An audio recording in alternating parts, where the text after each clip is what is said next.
Previously in Solo Leveling Season 2, the story reached a turning point as Jinwoo brought an end to the terrifying ant colony on Jeju Island, claiming victory and gaining a powerful new ally in the form of the Ant King, Beru, now a loyal shadow soldier. Following the aftermath, at the funeral of fallen hunters, Jinwoo revealed his plan to form his own guild. With newfound resolve, he soon stepped into uncharted territory, facing even greater monsters and beginning to uncover the true masterminds lurking behind the rising chaos. After clearing the first wave of magical beasts in the Red Gate, Jinwoo pressed forward with his summoned soldiers, advancing toward the next target. Then, the dungeon boss emerged. Flanked by his elite guards, he scanned the battlefield, searching for the one responsible for the massacre of his forces. His gaze locked onto Jinwoo, an overwhelming presence that sent a ripple of unease through him. But before he could even issue a command, a chilling realization set in. The battlefield was silent. His entire army, all of them, had already been wiped out. Jinwoo found the situation amusing. He commanded his shadow soldiers to reveal themselves, then, with a cold gaze, ordered them to eliminate the enemies standing before him. Jinwoo, along with his shadow army, marched forward, exuding an overwhelming aura that was impossible to ignore. Sensing the imminent threat, the magic beasts charged with ferocity, but they were no match. The battlefield descended into chaos as Jinwoo's forces brutally tore through their enemies, dismantling them piece by piece. The boss, now paralyzed with fear, could do nothing but watch as his forces were annihilated. His agonized screams echoed through the dungeon as he called out for his fallen subordinates, but none remained. In a final desperate attempt, the boss lunged forward, but Beru, moving at lightning speed, struck first. His claws pierced through the boss's body. Igris followed up, severing an arm in one swift motion. Tusk delivered the finishing blow, slamming the boss into the ground with overwhelming force. The entire battlefield trembled from the impact. As the dust settled, Jinwoo stepped forward. The boss lay in a pool of his own blood, barely clinging to life. Jinwoo demanded answers, but the creature remained silent. The system was likely interfering again, preventing it from revealing any crucial information. With a sigh, Jinwoo dismissed the thought. For now, he had something else to focus on. He opened his inventory and, with a focused expression, took out a key. It was the cursed random box key, a rare item he had obtained after defeating Baran in the Demon Castle. At the time, the key had offered no information, leaving Jinwoo puzzled about its purpose. But now, after reaching level 100 following his achievements in the Jeju Island raid, the required conditions had been met. The system had finally revealed the details behind the mysterious key. It was the key to the Kartanon Temple's gate. A message popped up, stating that the location of the designated gate would be revealed once the allotted time had passed. The name struck a chord in Jinwoo's mind, Kartanon Temple. A rush of memories flooded in. The double dungeon, the ancient temple at its end, the eerie stone statues, and the stone slate held by one of them. The pieces were finally falling into place. Jinwoo realized that the system was calling him back to where it all began. The very place that had set him on the path of a reawakened hunter was summoning him once more. But this time, it felt different. If everything had been orchestrated from the start, if the system had been waiting for his return, then Jinwoo knew he had to answer the call. The challenge had been issued once again, and this time, he was ready. With steely resolve, Jinwoo declared in his mind for the statue of God to wait for him, because he was coming. As Jinwoo stepped out of the Red Gate after clearing it, daylight had already broken. He began walking toward his car, ready to head to his guild office, when a man suddenly approached him, introducing himself as Adam White, a senior official from the Federal Bureau of Hunters. The man's presence hinted at something important. Curious, Jinwoo asked why he had come all the way from the United States to meet him. Adam responded with something that immediately piqued his interest. He had information that no other country or institution could provide. Adam explained that the Bureau made it their mission to share knowledge with special individuals like Jinwoo, and after his performance on Jeju Island, their interest in him had skyrocketed. But Jinwoo, skeptical, was ready to walk away, until Adam said one word: upgrader. That stopped him in his tracks. Adam offered to explain further, and the two drove off to meet the Bureau's deputy director. Upon arriving, Jinwoo was greeted by Michael Connor, the deputy director himself, who wasted no time getting to the point. He extended an offer, an invitation to join the American Hunters. Jinwoo, uninterested in their proposal, cut straight to the real reason he was there: the upgrader. Soon, a middle-aged woman named Norma Selner entered the room. Connor introduced her as the upgrader, the only person in the world capable of enhancing an awakened being's abilities. Miss Selner explained her powers, though Jinwoo remained skeptical. When he questioned the effectiveness of her ability, she claimed that an individual could experience a 20 to 30% increase in strength after completing all 3 stages. Connor emphasized that the Bureau was willing to grant Jinwoo this incredible gift, hoping he would accept. To prove her abilities, Miss Selner offered to perform the first stage right there. She gently took Jinwoo's wrist, instructing him to look into her eyes. Connor, watching closely, was certain that once Jinwoo experienced the upgrade firsthand, he would be eager to continue and sign the agreement. But what happened next left everyone in shock. As Miss Selner gazed into Jinwoo's eyes, she suddenly found herself consumed by an overwhelming darkness. She searched frantically, but saw nothing until a shadow emerged. It moved closer, revealing its terrifying presence as it opened its eyes and stared directly at her. Overwhelmed by fear, she screamed and fell off her chair, completely shaken by what she had seen. The 2 agents guarding Miss Selner instantly drew their guns, aiming at Jinwoo in a panic. Connor, alarmed by their reaction, quickly intervened, shouting for them to lower their weapons. He reminded them of who Jinwoo was, warning that if they had acted this way towards someone like Thomas Andre or Liu Zhigang, they wouldn't have lived to regret it. Realizing their mistake, the agents swiftly holstered their guns and rushed to assist the trembling Miss Selner. Connor turned back and bowed deeply to Jinwoo, apologizing profusely for his agent's actions. Still trying to process what had just happened, Jinwoo reassured him that it was okay. Connor rushed to Miss Selner's side, trying to understand what had happened. She could barely speak, her breathing unsteady. Seeing her distress, he quickly decided it would be best to reschedule their meeting with Jinwoo. Without hesitation, Adam escorted Jinwoo out of the room. Still struggling to catch her breath, Miss Selner finally managed to speak. To her, Jinwoo was no ordinary hunter. He was a king, a powerful king beyond anything she had ever encountered. Connor, trying to grasp the magnitude of her words, asked if this meant Jinwoo was as strong as a national-level hunter, but Miss Selner admitted that this wasn't something she could measure. What she had experienced went far beyond rankings or classifications. Still trembling, she described the sensation that had shaken her to her core. When she looked at Jinwoo, it wasn't just him she saw, but a presence within him, a force so deep and overwhelming that it had looked into her as she tried to peer into him. As fear gripped her, she shared one last chilling realization with Connor. There was no limit to Jinwoo's power. As Jinwoo left the room, the atmosphere remained tense. The Bureau had sought to recruit him, believing they could offer him something valuable. Instead, they had just uncovered something far beyond their understanding.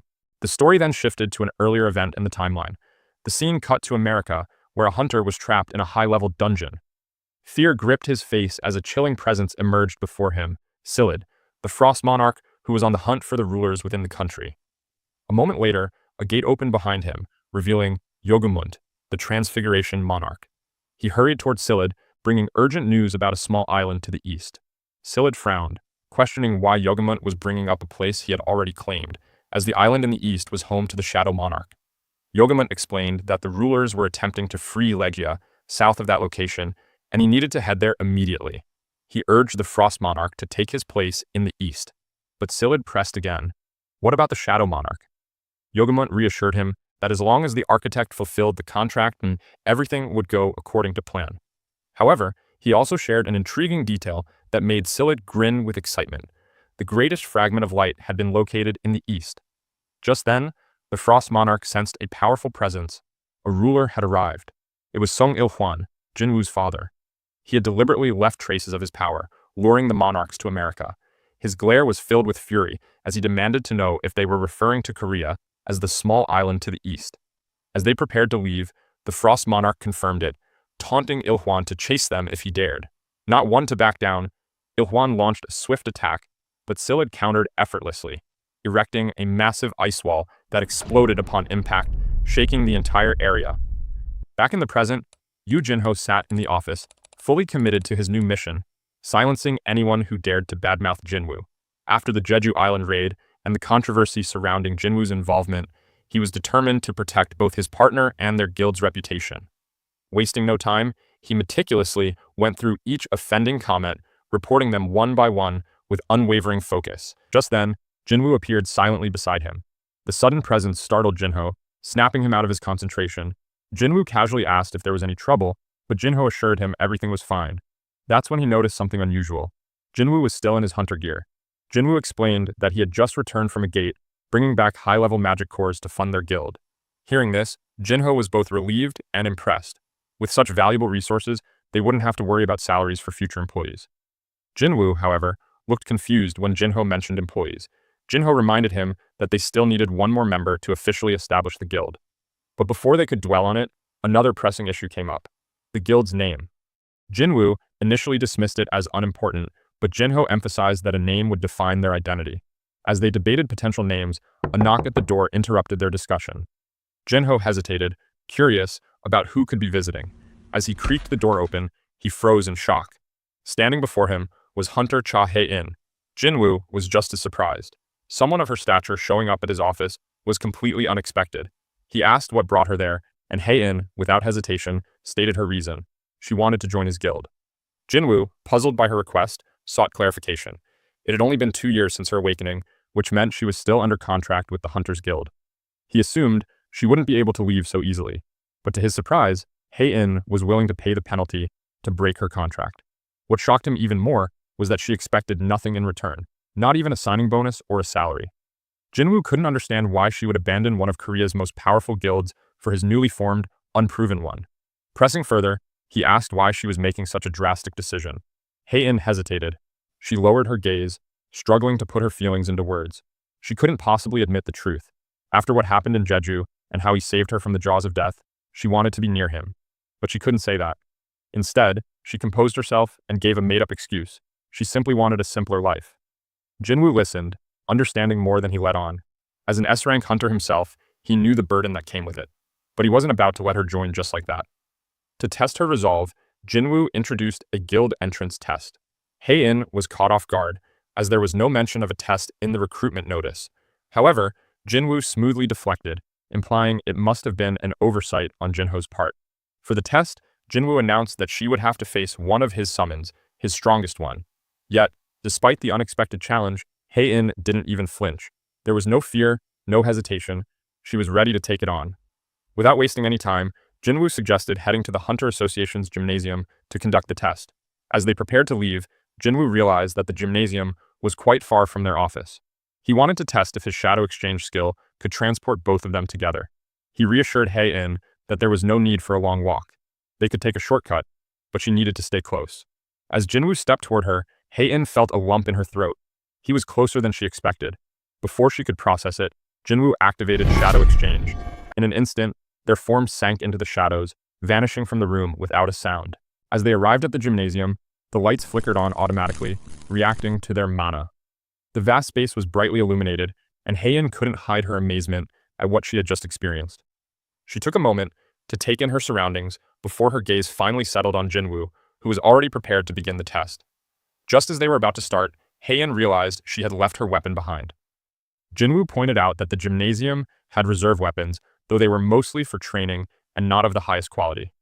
Without hesitation, she examined the selection and chose a sword similar in weight and length to her usual one.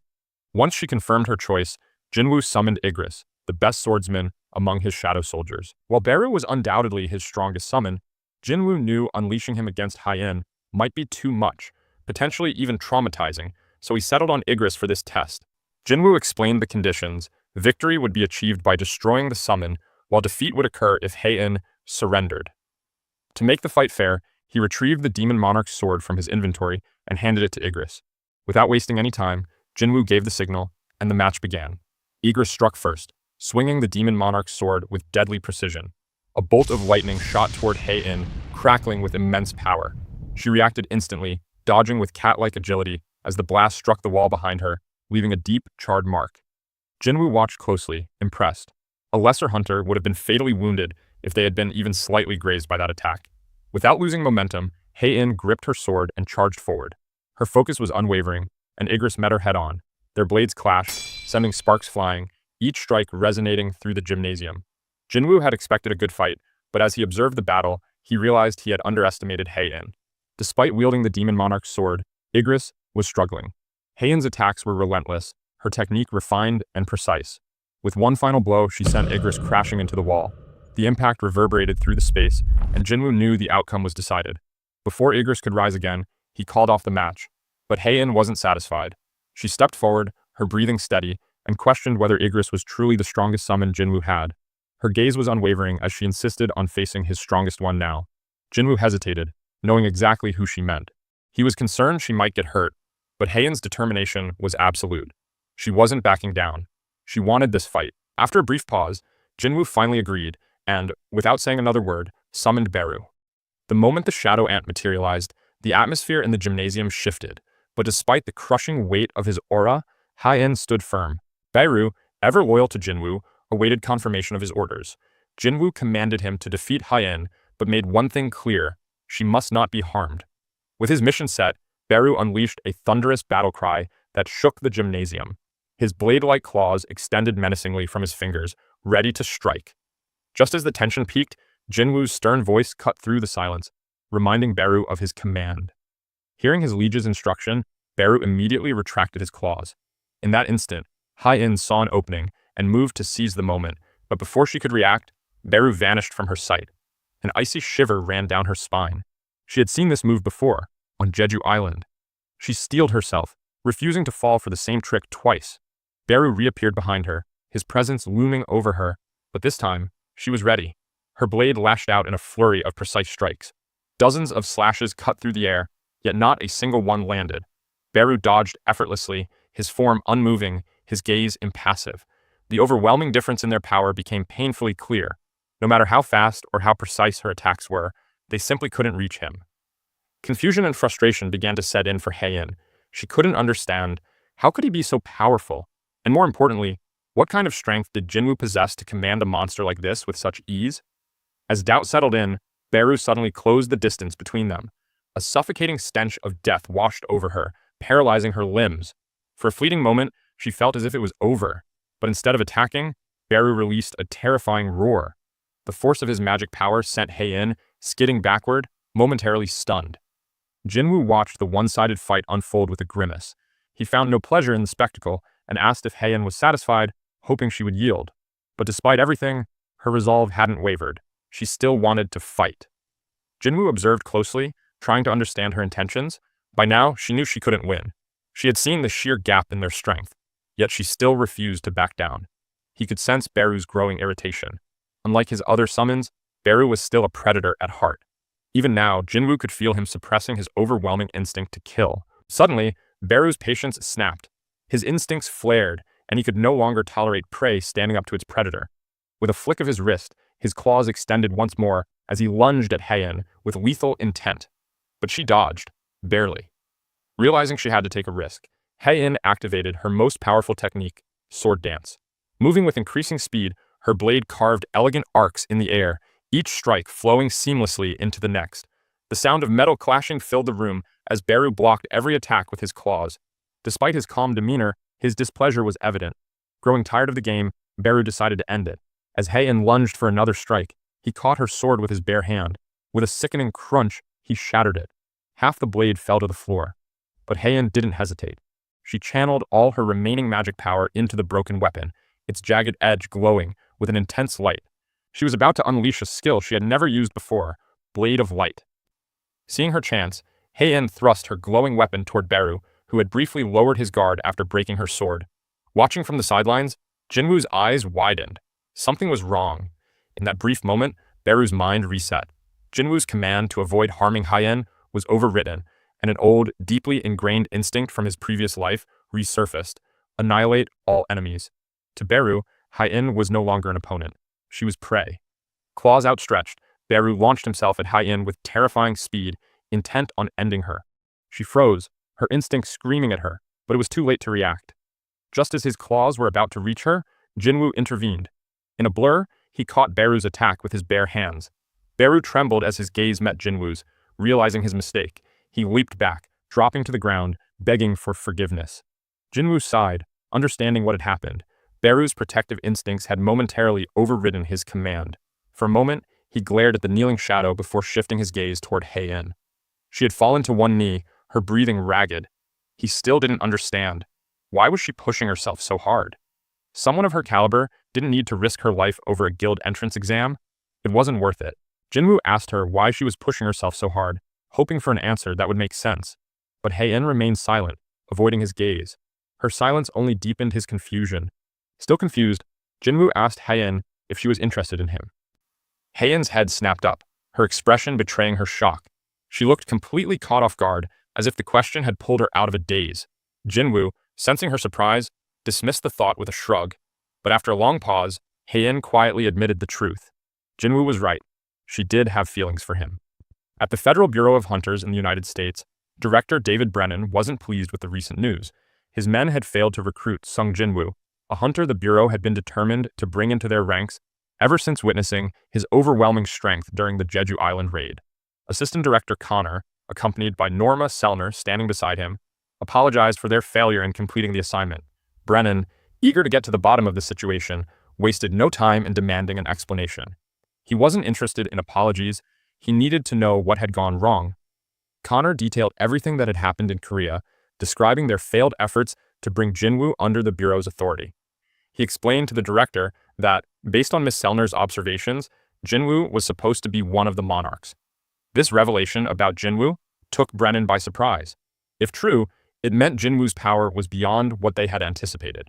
Brennan immediately sought clarification, questioning whether this put him on the level of a national-level hunter. Miss Selner took a deep breath before explaining. All reawakened hunters drew their strength from a realm known as the other side. Their abilities were not their own, but channeled from this unseen force. She had always been able to perceive these connections, feeling the energy each hunter borrowed. Some hunters glowed brighter than the rest, appearing to her as streaks of blinding light. She had always referred to them as monarchs. But Jinwoo's case was different. A chill ran through her as she recalled the experience. When she looked into Jinwoo's eyes, she hadn't seen a connection to another source of power. Instead, she had seen darkness, a vast, overwhelming force, something endless and all-consuming. Unlike other hunters, Jinwoo did not borrow his strength from anywhere. He was the source of his own power. No external forces granted him abilities, no limitations restricted his growth. He was the darkness itself. The weight of her words settled over the room like a suffocating pressure. Director Brennan, now understanding the gravity of the situation, thanked Miss Selner for her time. The implications were far beyond what he had expected.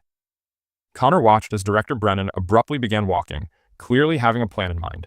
When he asked where he was headed, Brennan instructed Connor to follow him to basement level 24. Both men walked to the elevator and stepped inside.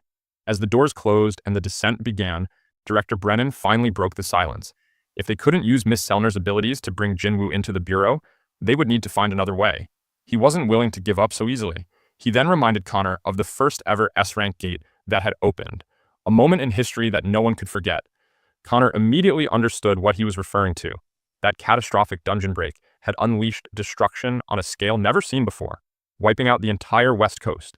In response to the disaster, America had launched an unprecedented operation, offering massive rewards to gather the world's strongest hunters.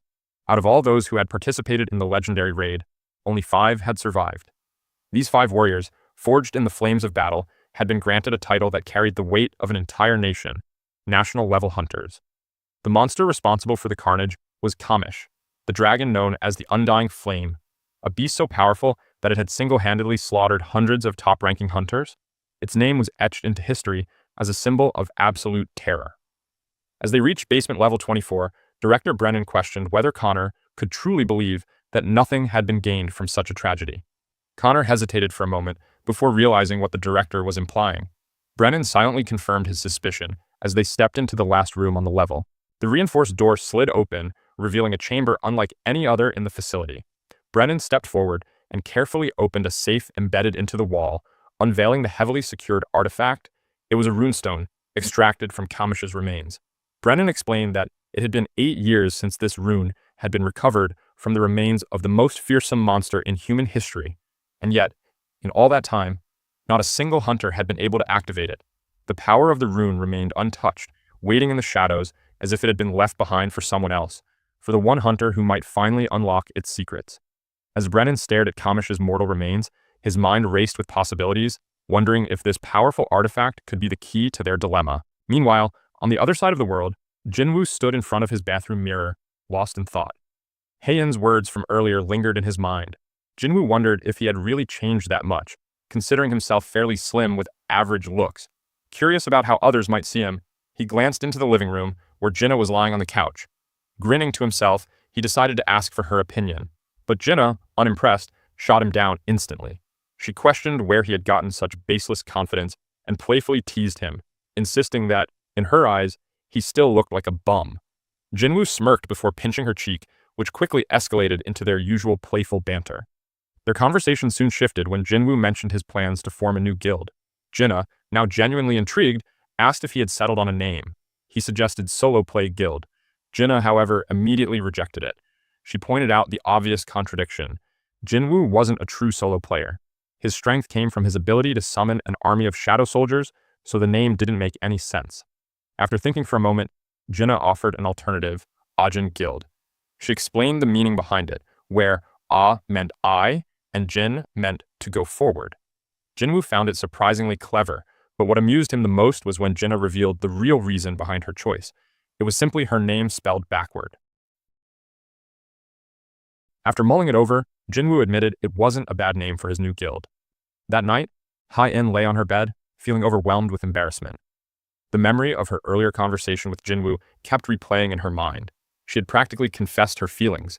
The realization made her cringe. She buried her face deeper into the blanket, wondering if Jinwoo now thought of her as a strange woman.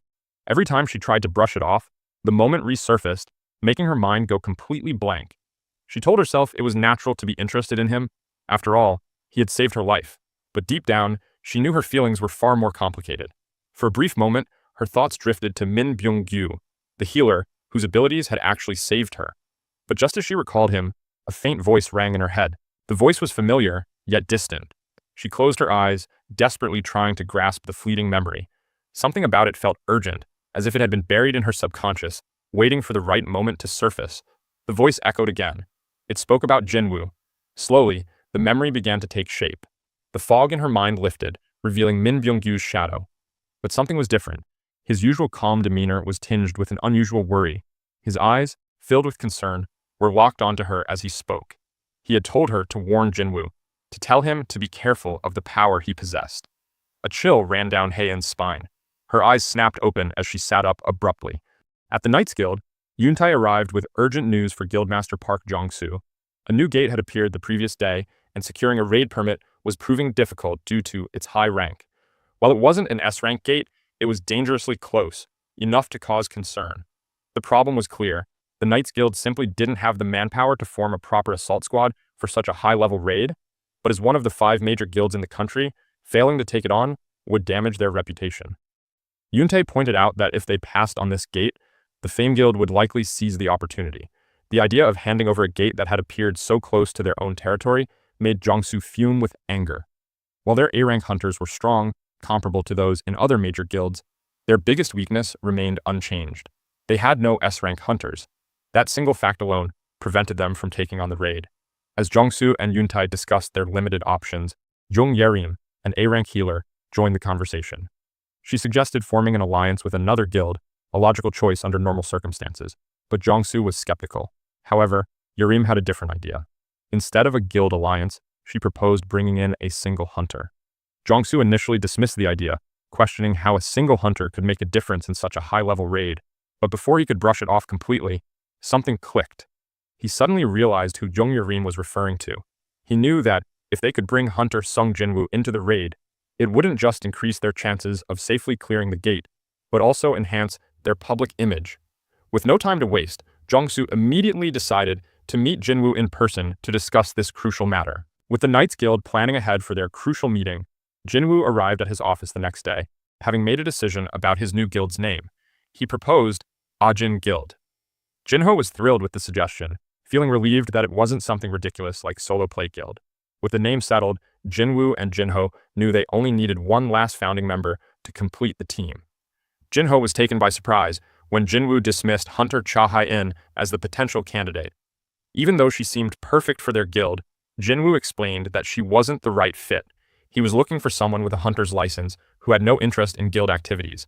As they were discussing, a knock at the door interrupted their conversation. Jinwoo briefly wondered if it might be Hai-In again, but when he opened the door, he was met with 3 unfamiliar faces, Park Jong-soo, Yoontae, and Jung Yerim from the Knights Guild. Jong-soo introduced himself and immediately got to the point, showing Jinwoo a video of a massive gate that had appeared in Busan. While it hadn't been officially classified as S-rank, its sheer size made it the largest gate ever recorded in the city. The situation was urgent. Jong-soo explained that the Knights Guild was struggling to obtain a raid permit because they had no S-rank hunters. That was the real reason for their visit. They had traveled all this way to ask Jinwoo to join their assault team. If he agreed, it would fulfill the requirements needed to secure the permit they desperately wanted. To make the offer more appealing, Jung-soo offered Jinwoo 20% of the profits, a generous share compared to the usual 10% most S-rank hunters received. Jinwoo, however, countered with a 50-50 split. He made it clear that he would only join them if they treated him as a guild rather than just an individual hunter. Jung-soo, realizing that Jinwoo was far from a pushover, agreed to the terms, but with one condition. Jinwoo would have to defeat the dungeon boss. Without hesitation, Jinwoo accepted. Jung-soo informed him that the raid needed to happen by the next day at the latest. Jinwoo had no objections and assured them he wouldn't be late. Just as the meeting was wrapping up, Jinwoo's phone vibrated. Stepping outside to take the call, he was greeted by a familiar voice, his mother. She had just bought a cell phone and called simply because she wanted to hear his voice. Jinwoo, happy to hear from her, suggested they have dinner together that night. As it had been a while since they had spent time together, she agreed, and Jinwoo looked forward to the evening. The next day, at Gwangali Beach in Busan, the elite hunters of the Knights Guild had gathered at the designated meeting point. Guildmaster Park Jong-soo stood among them, feeling a mix of excitement and nervousness as he anxiously awaited Jinwoo's arrival. The scheduled start time was fast approaching. Only 5 minutes remained before the raid was set to begin. At that exact moment, Jinwoo stepped out of his apartment building. He glanced up at the sky, sensing that it was time. Without wasting a second, he activated Shadow Exchange and disappeared. Back at Gwangali Beach, a large crowd had formed, their eyes locked on the enormous gate, despite the gloomy clouds overhead. The sheer size of it was intimidating, even up close. Jinwoo observed the scene carefully, noting the various raid teams assembled, and was quietly impressed by the number of A-rank hunters present. As he walked forward, he quickly found himself surrounded by the other hunters. They were eager to see him in action, especially after his legendary performance during the Jeju Island raid. The air buzzed with excitement and curiosity, but Jinwoo found the sudden attention somewhat uncomfortable. Noticing his unease, Yong Yerim stepped in to deflect some of the attention. Her intervention gave Jinwoo a much-needed moment of respite from the barrage of questions. Meanwhile, Jung-soo, thrilled to see Jinwoo arrive, greeted him with enthusiasm. Jung-soo quickly addressed the group, officially announcing that as guildmaster, he would be leading the raid. The declaration was met with disappointment from several hunters, many of whom had hoped that Jinwoo would take command instead. Despite their reactions, Jung-soo remained firm, explaining that Jinwoo's role was to protect the backline and ensure the team's safety. With everything in place, Jung-soo signaled the start of the raid. The team moved forward, stepping toward the unknown dangers lurking beyond the gate, ready to face whatever awaited them inside. While things had settled at Gwangali Beach with Jinwoo's arrival, a storm was silently brewing elsewhere, inside Jinnah's high school. 3 male students, grumbling about being sent on an errand, wandered through the halls, following their art teacher's instructions. Their destination was the second art classroom, a room that had long been repurposed into a storage space. As they unlocked the door, a thick cloud of dust greeted them, filling the air with the stale scent of neglect. Casually discussing how many statues they needed to carry back, one of them suddenly froze. His eyes locked onto something unusual in the far corner of the room. The others followed his gaze. There, embedded in the wall, was a large, blue gate. Curiosity got the better of them. One of the students stepped forward, reaching out to inspect the gate, completely convinced that nothing would happen. At that moment, a deep crack split through the gate's surface. Before he could react, a hand shot out. It clamped down on the boy's head with an iron grip. He struggled desperately, but the hand's strength was absolute. Soon, a sickening crack echoed through the room. Blood splattered across the walls as his skull was crushed instantly. The remaining 2 students, paralyzed in horror, barely had time to scream before the gate shattered like glass. From the fractured portal, beasts began pouring into the world. The first creatures to emerge were 2 massive orcs. Their keen senses immediately detected prey nearby. The entire building was teeming with prey. One of them, eager for the thrill of the hunt, decided the time had come. He ordered his companion to summon their brothers. Once their forces were assembled, they would wipe out every human in the building before fortifying their position. As the leader orc walked through the corridor, he spotted 2 students in the distance and, without hesitation, charged at them with his axe raised high. The students, caught in the monster's bloodthirsty gaze, stood paralyzed in terror. In the blink of an eye, a normal school day had turned into a massacre. As the nightmare unfolded, one student managed to fumble for their phone. With shaking hands, they dialed the Hunters Association Emergency Center. An employee answered quickly. On the other end was a teenage girl, her voice trembling with fear. The receptionist tried to remain calm and professional, asking how she could assist. The girl, barely able to get her words out, whispered that she was at her school, hiding in a bathroom while terrifying beasts roamed outside. The receptionist's breath caught for a moment, as she realized the gravity of the situation. As the girl struggled to form a sentence, overwhelmed by sheer terror, the receptionist urged her to stay calm and assured that hunters were already on their way. She gently asked the girl to describe the creatures. Through quiet sobs, the girl explained. They had human-like bodies, ugly faces, and green skin. A shiver ran down the receptionist's spine. She knew what they were dealing with, an orc outbreak. But before she could warn the girl, it was too late. A deep, guttural growl rumbled through the speaker. Then came a single, blood-curdling scream, and the line went dead. The school had turned into a slaughterhouse. While some students had managed to flee, many weren't as lucky. Bloodied corpses littered the hallways, and those still alive were either running for their lives or cowering and hiding. Orcs, with blood dripping from their axes, stood over the lifeless bodies of their victims. Though some prey had managed to escape, their cruel, beastly eyes gleamed with satisfaction. There were still plenty more students trapped inside. On the top floor, a group of students huddled together, their bodies pressed against the walls as they listened to the horrors unfolding below. They had barricaded the classroom door with desks and chairs, but it was a feeble defense at best. The boys in the room clutched whatever they could find, chairs, mops, anything that could be used as a weapon, but their hands trembled and their eyes betrayed the truth. They knew none of it would make a difference. Suddenly, the door exploded from its frame as the leader orc burst into the classroom.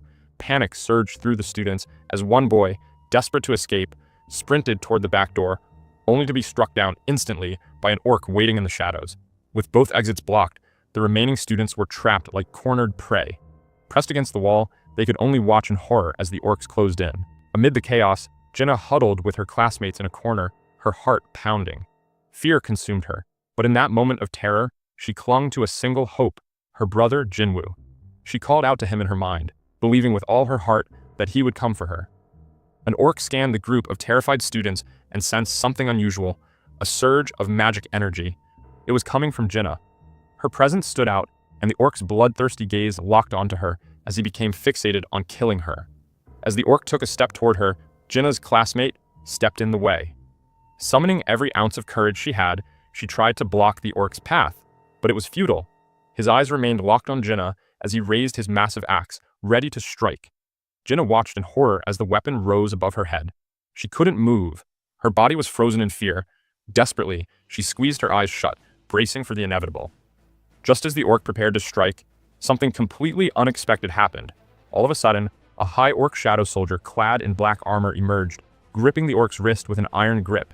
The orc barely had time to react before the shadow soldier slammed its fist down on its head with overwhelming force. The impact was so brutal that the orc shot through the roof like a rocket. Soon, more high orc shadow soldiers materialized, their imposing figures rising from the darkness. Their eyes locked onto any remaining threats as they moved in unison, forming an impenetrable wall around Jinna. The battle had shifted. She was no longer in danger. Jinwoo's shadow soldiers had turned up at the school just in time, securing the area, while their master, on the other hand, had entered the dungeon alongside the Knights Guild raid party. Upon entering, they were met with a twin-headed ogre. The creature roared and swung its massive battle axe with all its might, aiming to crush anything in its path. Jongsu, the tank of the group, charged forward, raising his shield just in time to block the powerful blow. The sheer force of the attack sent shockwaves through the ground, but he held firm. As Jongsu held the line, he called out to Yuntai, who dashed in with lightning speed. With precision and agility, he leapt onto the ogre and slashed at both of its eyes.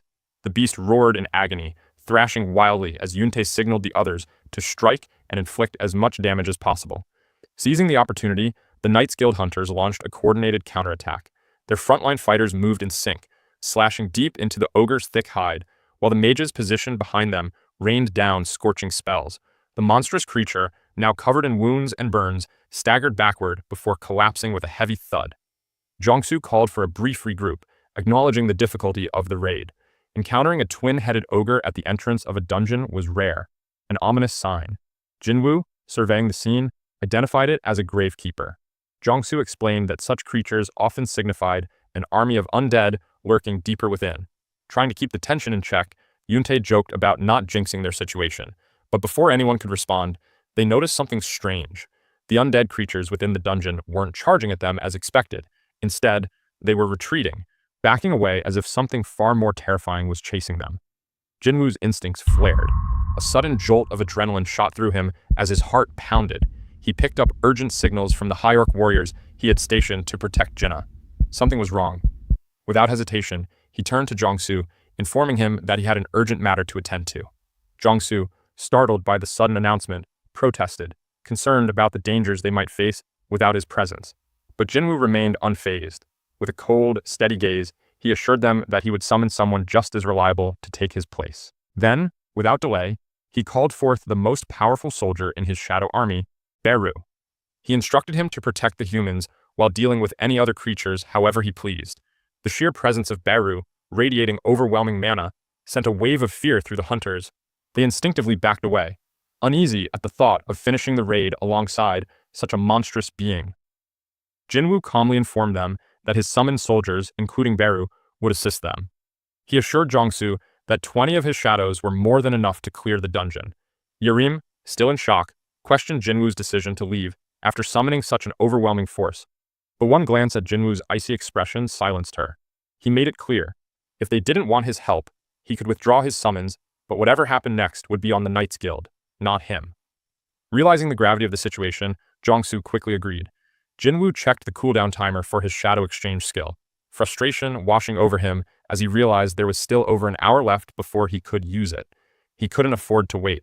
Determined, Jinwoo turned and sprinted toward the exit, but just as he prepared to cut through the undead blocking his path, something unexpected happened.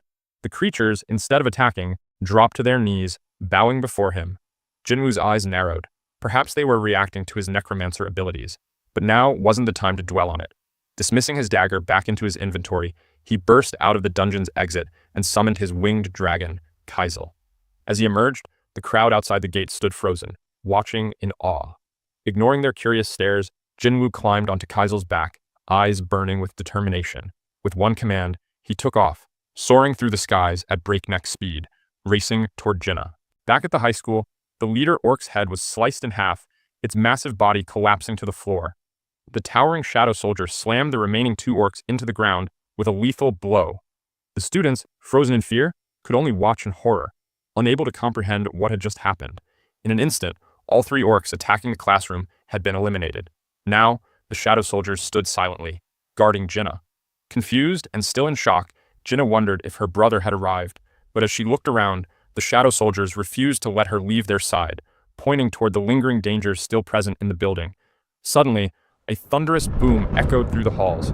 The dungeon gate cracked open, and a throne emerged. The final restriction had been lifted, unleashing the dungeon's master, Groktar, the orc warlord and chief of the Red Blade tribe. Sitting atop his throne, he exuded a terrifying presence, ready to bring mayhem upon the school. His moment of stillness was broken by a panicked subordinate rushing to his side, breathlessly, reporting that a group of high orcs was assisting the humans. Groktar, unimpressed, asked how many there were. Upon learning there were only 3, he scoffed at the idea that his warriors couldn't handle them. Calling it pathetic, he lifted his massive axe and commanded his subordinate to lead the way. Reaching the classroom, Groktar wasted no time. With a powerful swing, his axe struck the towering shadow soldier, sending it flying. The other orcs erupted in cheers, chanting their leader's name. Despite their formidable strength, the shadow warriors were no match for the chief of the Red Blade tribe. Boasting about his countless victories, Groktar pointed to the tattoos covering his body, each a symbol of an enemy he had slain. He taunted the shadow soldiers, demanding a better fight. When they managed to block his strikes, he acknowledged their resilience but remained dominant. With a swift motion, he cut through them, expecting them to fall for good. But to his shock, the shadows regenerated instantly. Groktar frowned. Was this some kind of sorcery? No matter how many times he cut them down, they kept coming back. Frustration boiled inside him. As he pondered a way to eliminate the shadow soldiers, a voice rang in his head, urging him to kill the humans. The constant nagging gave him a headache. He then suddenly realized that if these shadows were controlled by magic, eliminating their caster would put an end to them. His gaze scanned the room, and then he saw Jinnah. She stood behind the towering shadows, trembling. Groktar was certain she was the source. Without hesitation, he commanded his orcs to seize her, knowing the shadow warriors would be powerless while regenerating. One of his subordinates lunged toward Jinnah. The shadow soldiers tried to intercept, but they were swarmed by the other orcs, who relentlessly slashed and stabbed, keeping them at bay. As the battle raged on, Groktar advanced on Jinnah himself. He grabbed her by the mouth, lifting her effortlessly off the ground. A wicked grin spread across his face. He was about to squeeze the life out of her when a deafening roar echoed from the distance. Groktar's instinct screamed at him. Something was coming, fast. A surge of fear locked him in place as the thunderous sound of an approaching force grew louder. His grip loosened, and Jinna fell to the ground, gasping for air. Her friend rushed to her side, frantic with concern, but Groktar wasn't paying attention anymore. His focus was locked on the overwhelming presence closing in. Every second, it drew closer. Groktar's jaw clenched, his eyes widening as he grasped the sheer magnitude of the power rushing toward them. Panic surged through him as he bellowed to his orc warriors, ordering them to brace for impact. But before they could react, an earth-shattering explosion tore through the building. The classroom wall was obliterated, sending dust and debris billowing through the air. Jinna coughed, struggling to catch her breath, her vision blurred by the chaos around her. But amid the destruction, a familiar presence emerged beside her. Without a word, Jinwoo gently patted her head, a silent reassurance that she was safe now. Groktar swallowed hard as he faced this new and incredibly powerful adversary. The overwhelming presence of Jinwoo sent a chilling fear through him, a feeling he had never experienced before.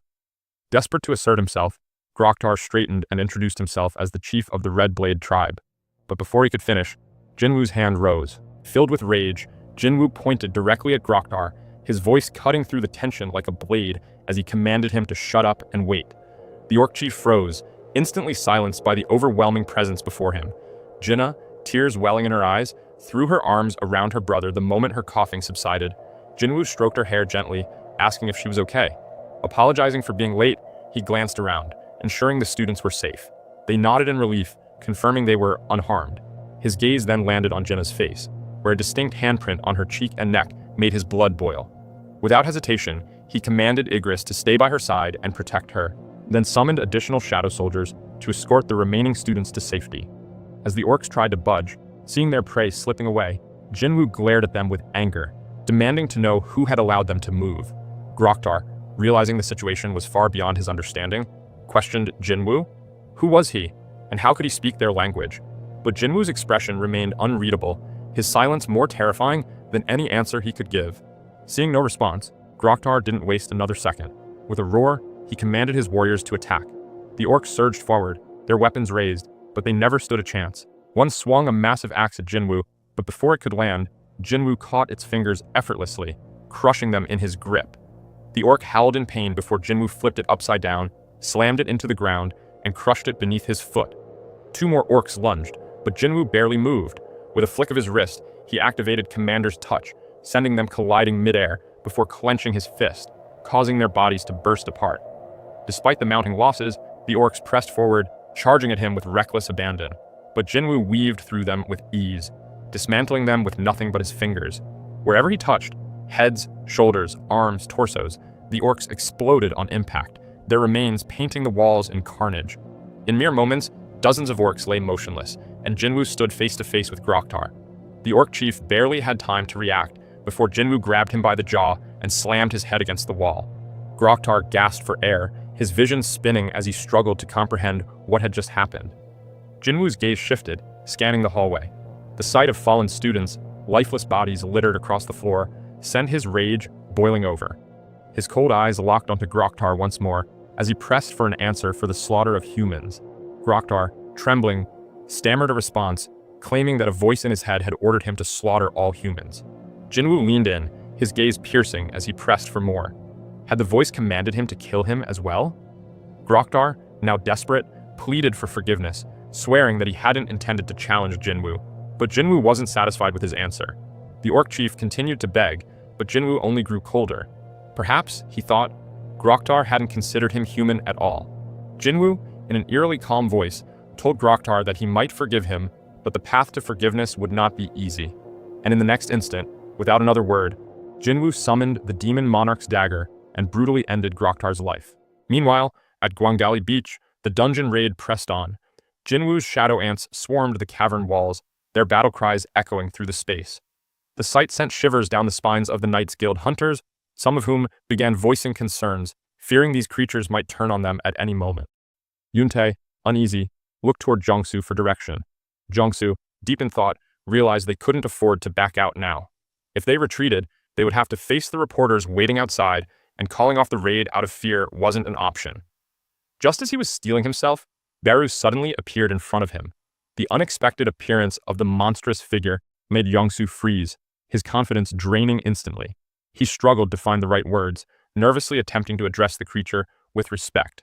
Beru, however, simply stared at him in silence, heightening Jiangsu's unease before vanishing just as quickly as he had appeared.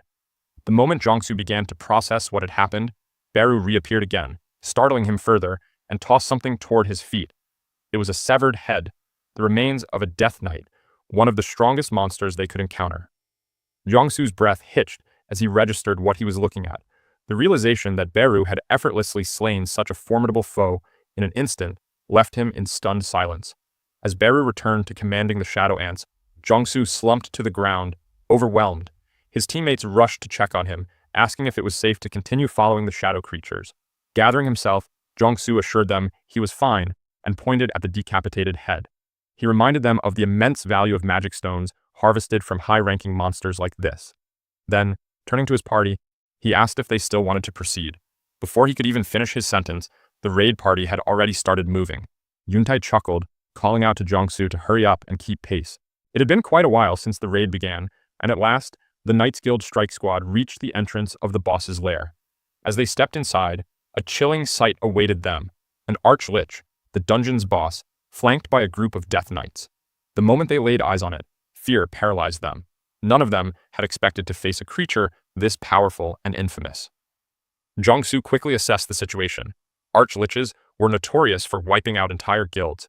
He recalled the devastating incident involving China's Gold Dragon Guild, an elite force that was annihilated by an arch-lich, resulting in a near-catastrophic dungeon break that was only contained thanks to Liu Zhigang's intervention. His gut told him they were in trouble. Their squad, composed of only A-rank hunters, stood little chance against such a formidable opponent. Sensing the danger, Yuntai turned to Jiangsu, anxiously asking what they should do.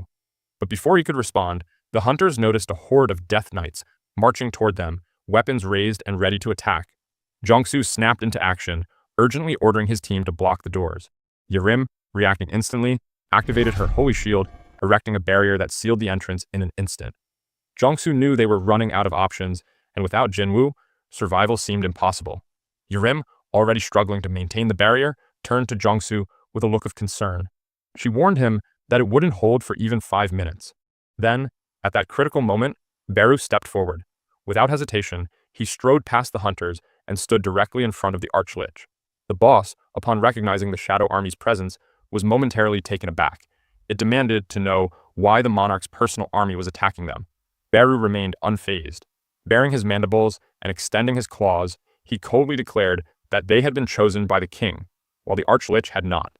Indignant and in disbelief, the arch-lich insisted that it would speak to the king itself. But before it could finish its sentence, Beru materialized mere inches from its face. The arch-lich barely had a moment to react before Beru's claw pierced through its chest. A stunned silence filled the room as the lich looked down, eyes wide in horror. Beru gripped its heart and yanked it free. The boss trembled, shaking its head in denial, desperately pleading for Beru not to break it. But the Ant King didn't care for its screams. Without hesitation, he crushed the life source in his fist. In an instant, the arch-lich and its death knights disintegrated into the air, leaving nothing but a fading echo of their existence. Beru roared triumphantly as he struck down the final boss of the dungeon. The Knights Guild members stood in a mix of disbelief and excitement, watching as the raid concluded without a single casualty on their side. But things weren't as calm at Jinna's high school, where a large crowd had gathered, shaken by the tragic incident. The atmosphere was heavy with panic, grief, and the cries of parents mourning the loss of their children in the dungeon outbreak. Meanwhile, Jinwoo had already left the scene, seated in a car alongside President Go Gunhee. As they rode together, President Go provided a report on the situation. Out of all the students, 213 had managed to escape safely, while 10 others were rescued from the building. The rest, tragically, hadn't made it in time. He then shared additional data with Jinwoo, revealing an alarming trend. Gate appearances had been steadily increasing worldwide over the last 6 months. Alongside this surge, there was also a noticeable rise in the number of people awakening as hunters. It was as if the world was trying to maintain a balance between the threats emerging from the gates and those who could stop them. Jinwoo then calmly asked about the reason behind the chairman's sudden visit. President Go explained that several countries had expressed interest in meeting him. Due to his S-rank status, many nations were eager to recruit him for their own purposes, with some even making highly lucrative offers. He assured Jinwoo that the association had protected his personal information thus far, but ultimately, the decision to engage with these nations rested with him. As Jinwoo listened closely, President Go voiced his concern. If he were to leave Korea, the country might struggle to adapt to the changes looming on the horizon. Soon, the chairman's car arrived at the hospital where Jinna had been taken. As Jinwoo stepped out, President Go made one final plea, urging him to stay in the country. He reassured Jinwoo that the association would do everything in its power to provide him with the resources he needed. The Korean Hunter Association had already lost 3 of its official S-rank hunters, 2 in the Jeju raid and 1 to the United States. Losing another, especially someone of Jinwoo's caliber, would be a devastating blow. President Go was determined to prevent that at all costs. After a brief moment of thought, Jinwoo made an unexpected request. He asked for permission to enter high-ranking gates alone, bypassing the minimum capacity requirement. President Go was taken aback. The law requiring a set number of hunters in raids was designed to protect them from unnecessary risks. However, as he considered Jinwoo's words, it became clear that this might have been the very reason he had formed his own guild. Jinwoo confirmed this and asked if his request was too much. While the idea of a single-man raid team was unheard of, President Go understood that Jinwoo wasn't just any hunter. Though hesitant, he agreed that it wasn't impossible and promised to do everything in his power to make it happen. After dropping Jinwoo at the hospital, President Go headed straight to the National Assembly to discuss Jinwoo's urgent matter. As he presented his request to recognize summoned minions as official members of strike squads, one of the assembly members immediately rejected the idea, calling it absurd. The member argued that the Hunters Association was meant to serve all hunters equally and accused President Go of bending regulations solely for Hunter Sung Jinwoo. Remaining calm, President Go acknowledged that this was indeed preferential treatment. He then posed a simple yet powerful question to the assembly. If they had to choose between sending an assault squad of regular hunters or letting Jinwoo clear a dungeon alone, which would they pick? The room fell silent as the weight of the question sank in. President Go then reminded them that guilds from around the world were eager to recruit Jinwoo. If Korea refused to compromise, there was a real risk he might leave for another country. He urged them not to repeat past mistakes, referencing how Hunter Hwang Dong-soo had defected to the United States. He then nudged the assembly, reminding them that if another S-rank gate appeared in Korea, they would need someone capable of protecting them. Meanwhile, unaware of all the buzz surrounding her, Yoo Soo-yeon was fully engrossed in her work in the entertainment industry. After wrapping up a shoot, she noticed her phone buzzing with a call from her brother, Jinho. He invited her to join Ajin Guild, assuring her she wouldn't have to do any actual work. He explained that they needed one more founding member to finalize the guild's registration. Skeptical, Soo-yeon teased Jinho, asking if he had fallen for some kind of scam. Jinho, amused, told her she'd be shocked when she found out who this so-called shady guy was. After their call, Soo-yeon made her way to Ajin Guild's office. Upon arriving, Jinho introduced her to Jinwoo, explaining that she was his cousin and a certified A-rank hunter. The realization hit Soo-yeon. She was standing before the famous Sung Jinwoo. Jinho, ever playful, reminded her that she was the real celebrity in the family. But Soo-yeon remained more excited to meet Jinwoo than to bask in her own fame. Observing their interaction, Jinwoo considered the family dynamics. Jinho was a D-rank hunter, while Soo-yeon was A-rank. He pondered whether genetics played a role in the awakening process, recalling cases of siblings gaining abilities and reflecting on his own father, who had been a hunter. Turning his attention back to Soo-yeon, Jinwoo asked if Jinho had explained everything to her. She confirmed that she understood they needed a founding member. Jinwoo then warned her that joining their guild would likely cause a media frenzy and asked if she was prepared for that. Unbothered, Soo-yeon brushed it off, saying that anything was better than being involved with Jinsung. Curious, Jinwoo asked who she was referring to, and Jinho quietly explained that Jinsung was his older brother, infamous for his bad personality. As Jinwoo processed the conversation, Soo-yeon hesitated for a moment before stepping closer to him. With a small smile, she asked if he would mind taking a selfie with her. Jinwoo obliged, and Soo-yeon quickly posted it on social media. The post went viral almost instantly, sparking conversations everywhere. When Hae-in saw the photo, an uneasy feeling washed over her. Her heart ached, her body trembled, and for the first time, she felt a deep sense of insecurity she couldn't ignore. After the National Assembly approved Jinwoo's request to recognize his summoned minions as official members of strike squads, he arrived with Jinho at the site of an A-rank gate that had recently appeared. It was their guild's first ever raid after receiving authorization, and Jinho stood in awe, staring at the massive, towering structure before him. Jinwoo, always focused, led the way as they prepared for their mission. However, they weren't alone. The chief inspector of the Hunters Association's surveillance team, Wu Jinchul, was also present, assessing Jinwu's shadow soldiers. Observing them closely, he noted that each of them was at least B rank, with some likely reaching A rank. Jinwu and his soldiers easily passed the safety checks required for the A rank gate, proving they were more than capable. Jinchul quickly realized that those questioning whether Jinwu received special treatment simply didn't understand the full extent of his power. With preparations complete, Jinchul signaled that they were ready to proceed. However, before stepping into the gate, he unexpectedly removed his coat. Both Jinwu and Jinho were taken aback as Jinchul revealed a full suit of armor underneath his formal attire. He then explained that Chairman Go had ordered him to personally observe the raid to ensure everything was truly safe. He asked if he could accompany them as a representative of the inspection team, just for the day. Jinwu questioned whether Chief Jinchul was truly prepared for what lay ahead. At that moment, Jinchul didn't fully grasp what Jinwu meant, but he soon realized it after witnessing the gruesome scene unfolding before him in the dungeon. An A-rank monster, a Naga, was being ruthlessly stabbed and slashed by Jinwu's shadow soldiers. On the other side of the battlefield, the shadow ants devoured their prey alive, creating a disturbing sight. Iron and Tank tore through the monsters with sheer brute force, while the formidable Beru decapitated a Naga with a single effortless slice. Sweat dripped down Jinchul's forehead as he observed the massacre. Even elite veteran hunters with exceptional combat and magic skills would struggle against such formidable opponents. Yet, these monsters stood no chance against Jinwu's shadow army. Among them, one figure stood out the most. Igris, wielding the demon monarch's sword, moved with blinding speed, lightning striking from his blade with every swing. He annihilated the Nagas in an instant, his overwhelming presence making Jinchul wonder if he surpassed even A-rank hunters. For a brief moment, Jinchul questioned whether he himself would stand a chance in a one-on-one fight against Igris. While his army handled the monsters, Jinwu commanded another squad to mine the mana crystals, ensuring every resource was efficiently utilized. Jinchul, still in shock, now fully understood why Chairman Go had sent him to observe Jinwu firsthand. This wasn't just a one-man assault squad. Jinwu was capable of clearing an A-rank dungeon, retrieving valuable corpses, and mining mana crystals entirely on his own.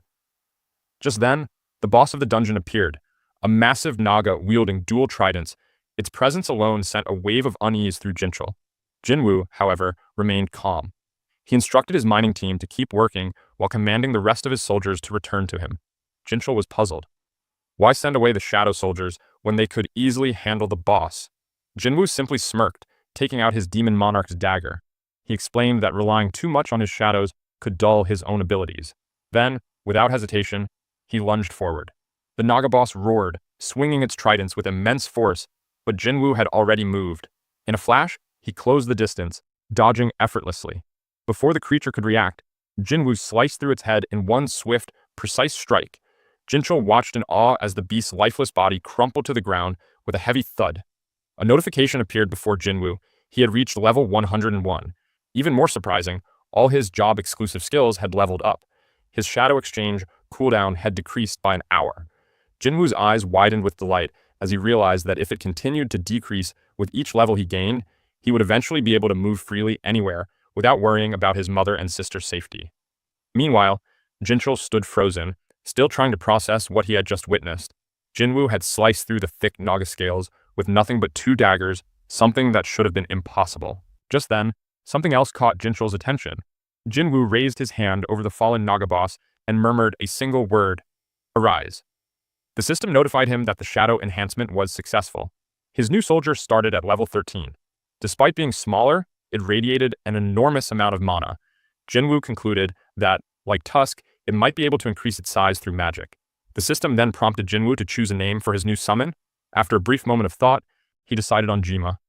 Jinho, who had been watching closely in awe, was amazed at Jinwu's ability to turn such a powerful monster into one of his own. Despite his excitement, he reminded Jinwu that they should head out. However, Jinwu's gaze remained locked on the massive carcass before him, contemplating what to do with it.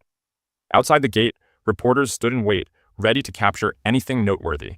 Then, from within the gate, an enormous figure emerged, carrying the Naga boss's carcass on its shoulders. It was Tusk. Gasps filled the air. Cameras flashed wildly. Panic briefly set in among the reporters, but once they realized it was Jinwu's summon, fear turned into excitement.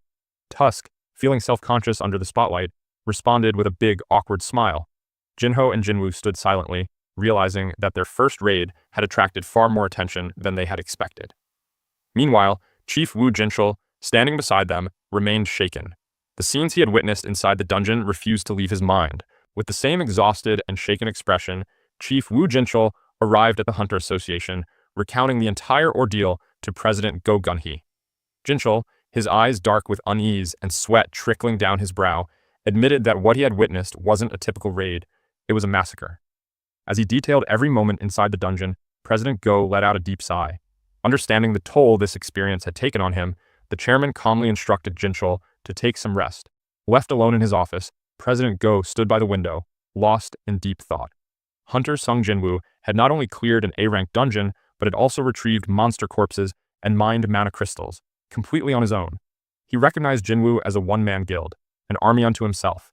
A slow smile spread across President Go's face. His earlier instincts had been correct. Korea, and the world, was on the brink of a massive shift in power. And the first tremor of that shift was already underway. In Tokyo, the bustling city suddenly came to a standstill. Pedestrians froze. Conversations stopped. All eyes turned to the sky, where an enormous shadow loomed overhead. A gigantic portal, the size of a skyscraper, had opened in the heart of Shinjuku. An S-rank gate had just appeared. As terror settled in, the nation's top hunters gathered at the Prime Minister's residence to discuss the impending crisis. The leaders of Japan's major guilds, Draw Swords, Phantoms, Invincible Kings, and Snowy Mountains, were all present.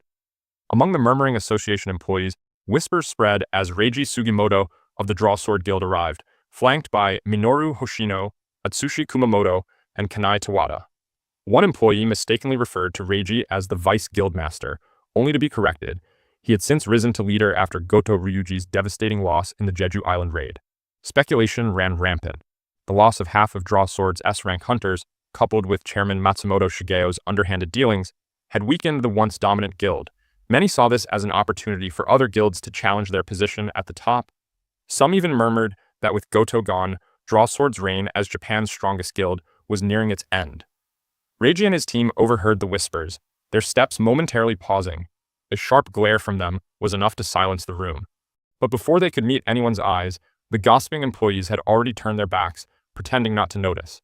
Minoru was frustrated by the incident. He reflected on how no one would have dared to speak so boldly in front of them before. But now, with Goto gone, it seemed everyone had found their voice. Kanai added that rumors were circulating about a possible merger between the Phantom Guild and Snowy Mountain Guild. If true, their combined strength would give them 4 S-rank hunters, the same number as Draw Sword. Reiji scoffed at the idea, remarking that no matter how many guilds banded together, they still wouldn't match Draw Sword's true strength. Inside the Prime Minister's office, tension thickened. The Prime Minister slammed his fist against the table, furious. He demanded answers from the Japanese Hunters Association. Why had no solutions been presented? What was being done to prevent a dungeon break? Chairman Matsumoto, attempting to calm the storm, explained that even S-rank hunters were not guaranteed to survive an S-rank gate. The room erupted as one guildmaster snapped, arguing that there was no point in meetings anymore. The situation had already spiraled out of control, just like the Jeju raid. Another guild leader, recognizing the urgency, suggested a bold move, hiring the world's strongest hunter, Thomas Andre. His proposal was quickly shot down by another guildmaster who questioned whether Japan even had the funds to recruit someone of Thomas's caliber. Besides, with the sudden surge in high-level gates worldwide, every nation was struggling to hold its own. The Prime Minister, his worry deepening, doubted that many hunters would be willing to face such a perilous mission. The fear in the room was palpable. Then, Reiji spoke up. He mentioned that there was one hunter who would be willing to help, for the right price. That man was the barrier specialist, Yuri Orlov. Reiji took charge of the mission personally. Along with Minoru and Kanai, he traveled to Russia to negotiate with the one man who could keep Japan's S-rank gate under control, Yuri Orlov. Seated in a brightly lit room, Yuri barely spared them a glance as he swirled his drink. With an air of arrogance, he introduced himself, reminding the Japanese hunters of his reputation as the best support-type hunter in the world. After taking a slow sip, he got straight to the point. He had already reviewed the files sent by Draw Sword Guild. While he acknowledged their decision to evacuate civilians as the right call, he pointed out a glaring flaw, a lack of manpower. Yuri asked if it was true that Japan could only send 6 of their S-rank hunters on the mission. Reiji confirmed it. He explained that each had to leave one S-rank behind to handle the A-rank gates that had spawned across the country. Even Draw Sword could only afford to send 3 of its 4 S ranks. Yuri chuckled, unimpressed. He pointed out that such a plan wouldn't be enough to protect Japan from the looming disaster. Shaking his head, he slammed his drink onto the table and made his offer clear: $10 million a day to keep the gate closed. Reiji was momentarily stunned by such an outrageous demand, but Yuri simply shrugged with a grin, saying it was a bargain compared to Thomas Andre, who would have charged $36 trillion for the mission. Minoru, standing just behind Reiji, turned to Kanai, asking what exactly Yuri had said. Kanai, fluent in Russian but shocked by the audacity, hesitated before muttering, "Whatever it wasn't good." Yuri exhaled in amusement, his smirk widening. He gave the Japanese hunters a choice: pay $10 million a day to save their country, or risk everything just to save a little money.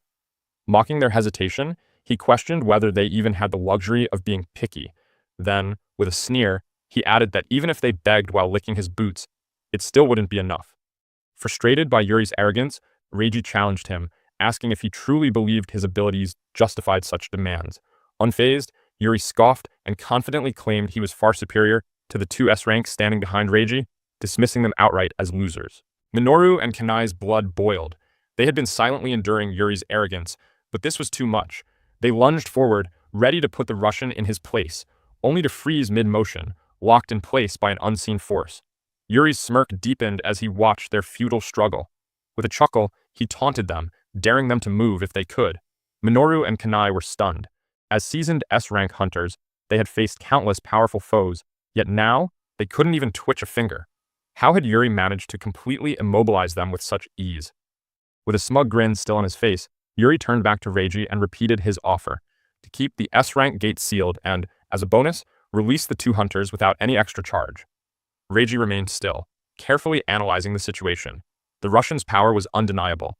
Even though the price was steep, Japan had no better option. Still clenching his fists from the humiliation, Reiji took a deep breath.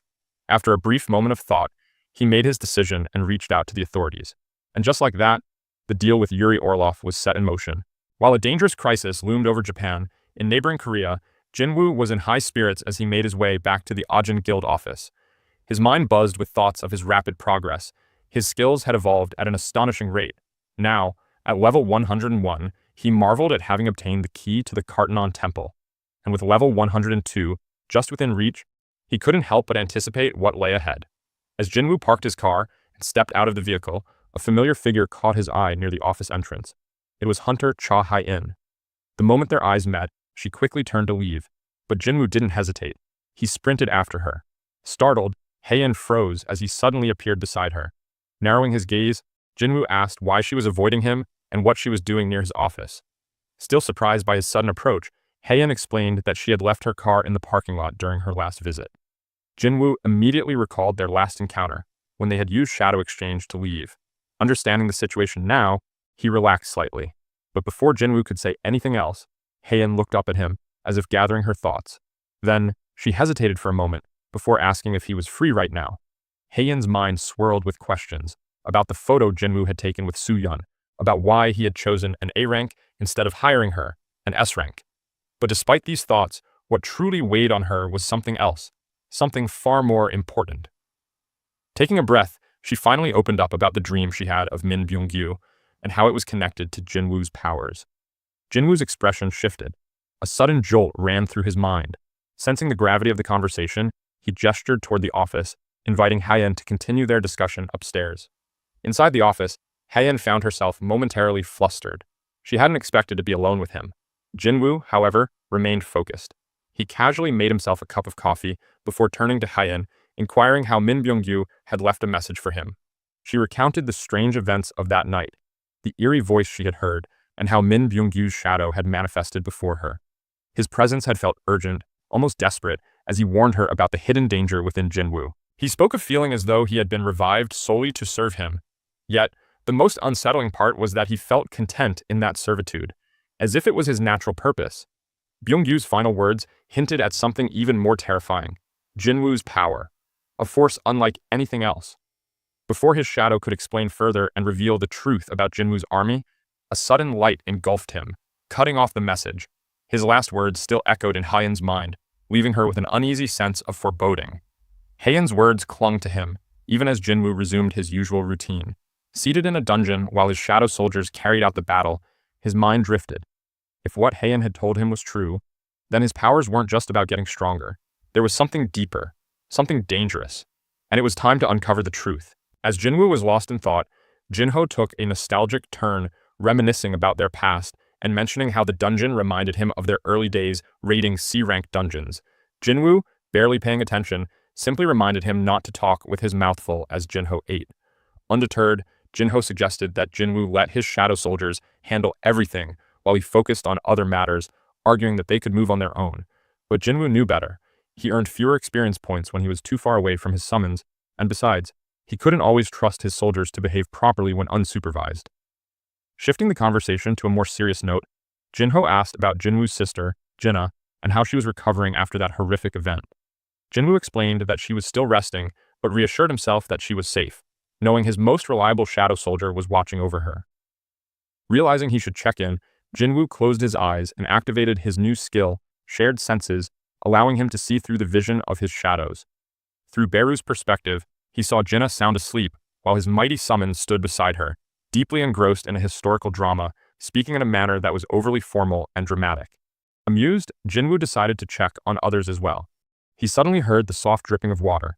Focusing on the source, he was jolted by the realization that he had unintentionally glimpsed Heian in the bath. Jinwoo's eyes flew open in shock, a flicker of embarrassment crossing his face. Jinho, catching the odd reaction, asked if he had dozed off for a moment. Jinwoo shook his head, quickly dismissing it as nothing, though a brief thought crossed his mind. Perhaps he should take Heian out for dinner as an apology. Before he could dwell on it, Jinho broke the latest news, informing him about the S-rank gate that had recently appeared in Shinjuku and warning that if it wasn't cleared within 3 days, a dungeon break was inevitable. He then asked if Japan had reached out to Jinwoo for the mission. Jinwoo, already aware, confirmed that he had received the call but was still considering his options. There were more urgent matters at hand, and his decision wasn't immediate. As he spoke, Jinwoo summoned the key to the Cartenon Temple from his inventory, his mind racing with unanswered questions about the system, his powers, and what it all truly meant. With only a day left before he could use the key, he knew the long-awaited truth was finally within reach.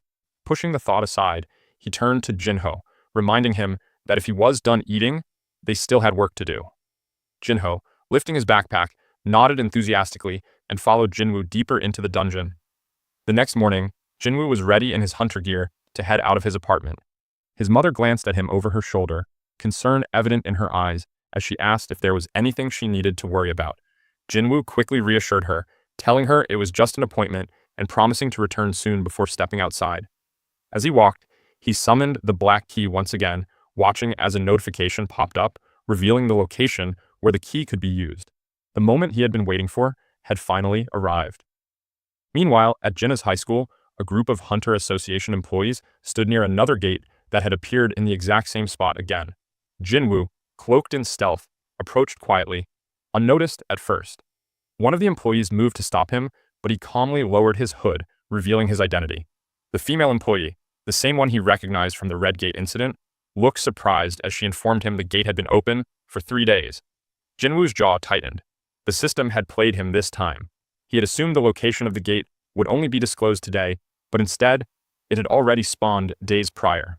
Despite the gate being classified as C-rank, something felt wrong. Jinwoo turned to the employee and asked if any hunters had already entered. When she confirmed that an assault team had gone in 2 hours ago, Jinwoo didn't hesitate. He told her to call them back immediately, warning that if they stayed inside, they would all die. The employee looked confused, alarmed even, questioning his urgency, but Jinwoo ignored her, walking straight towards the gate, stating firmly that there was no time to explain. Inside the dungeon, the assault team gathered in front of what they assumed was the boss room, struggling to open the door. Something was off. As they debated their next move, Jinwoo emerged from behind, halting them.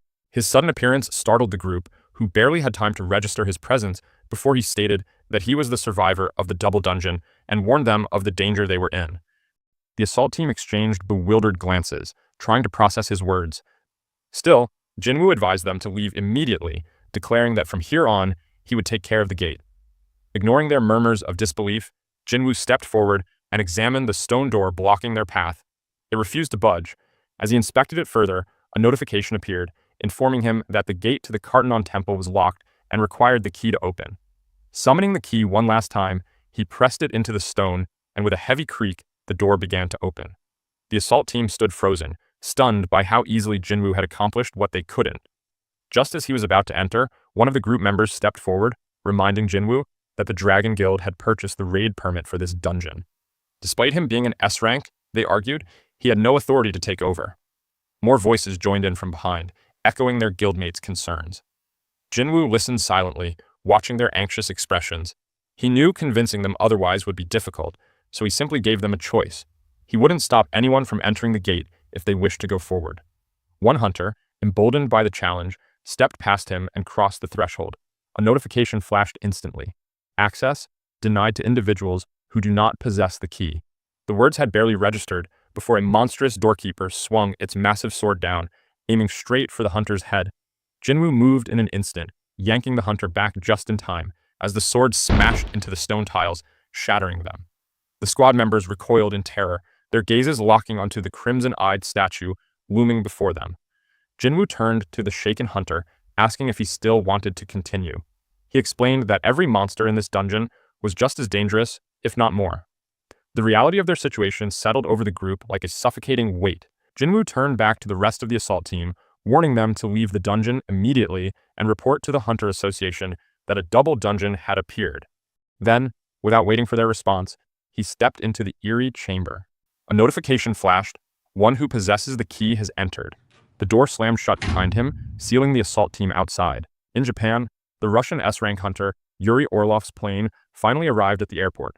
As he walked towards the terminal, a massive crowd awaited him, cameras flashing as everyone eagerly tried to catch a glimpse. With a wide smile, Yuri greeted them all, reveling in the attention. Reporters rushed in, firing questions at him, the loudest one demanding to know how he planned on blocking off the S-rank gate. Exuding confidence as he stepped into the spotlight, Yuri simply explained that he would draw a large magic circle around the gate and pour his mana into it, creating a barrier strong enough to contain the magical beast. Skepticism rippled through the crowd as another reporter pressed him, asking if he could truly handle such a massive task alone.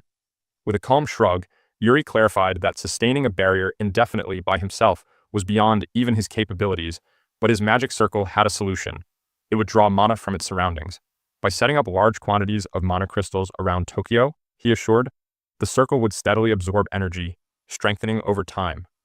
It was like starting a car, he added smugly.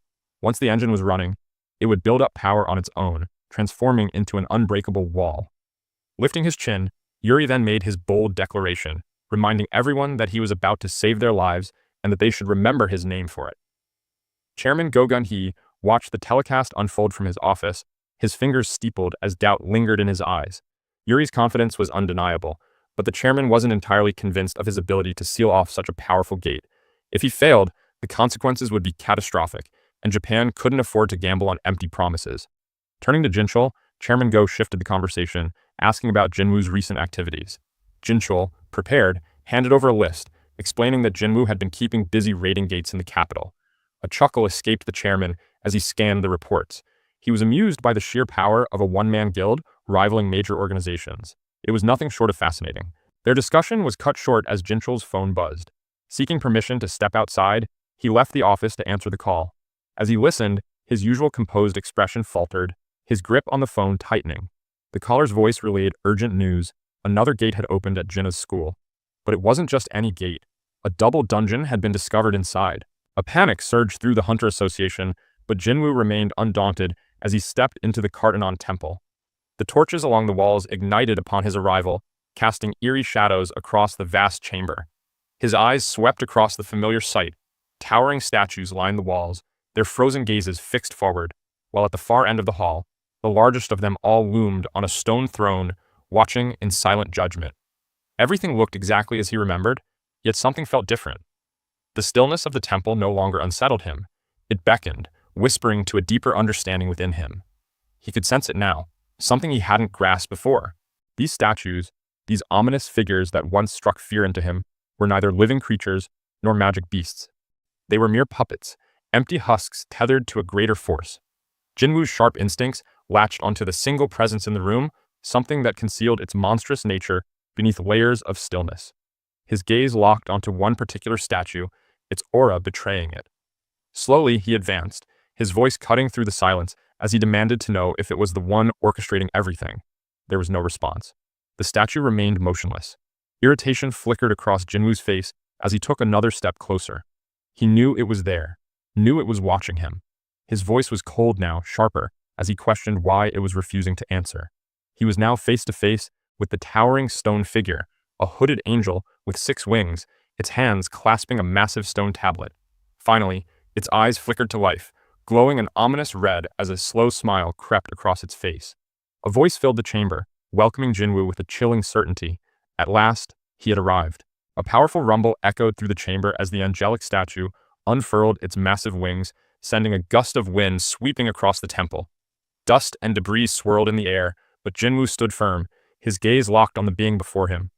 Without warning, the stone tablet in its hands began to crack, fractures racing across its surface, until, in a violent motion, the statue smashed it to pieces. Jinwoo narrowed his eyes, watching the fragments scatter across the floor. Something about that act felt wrong.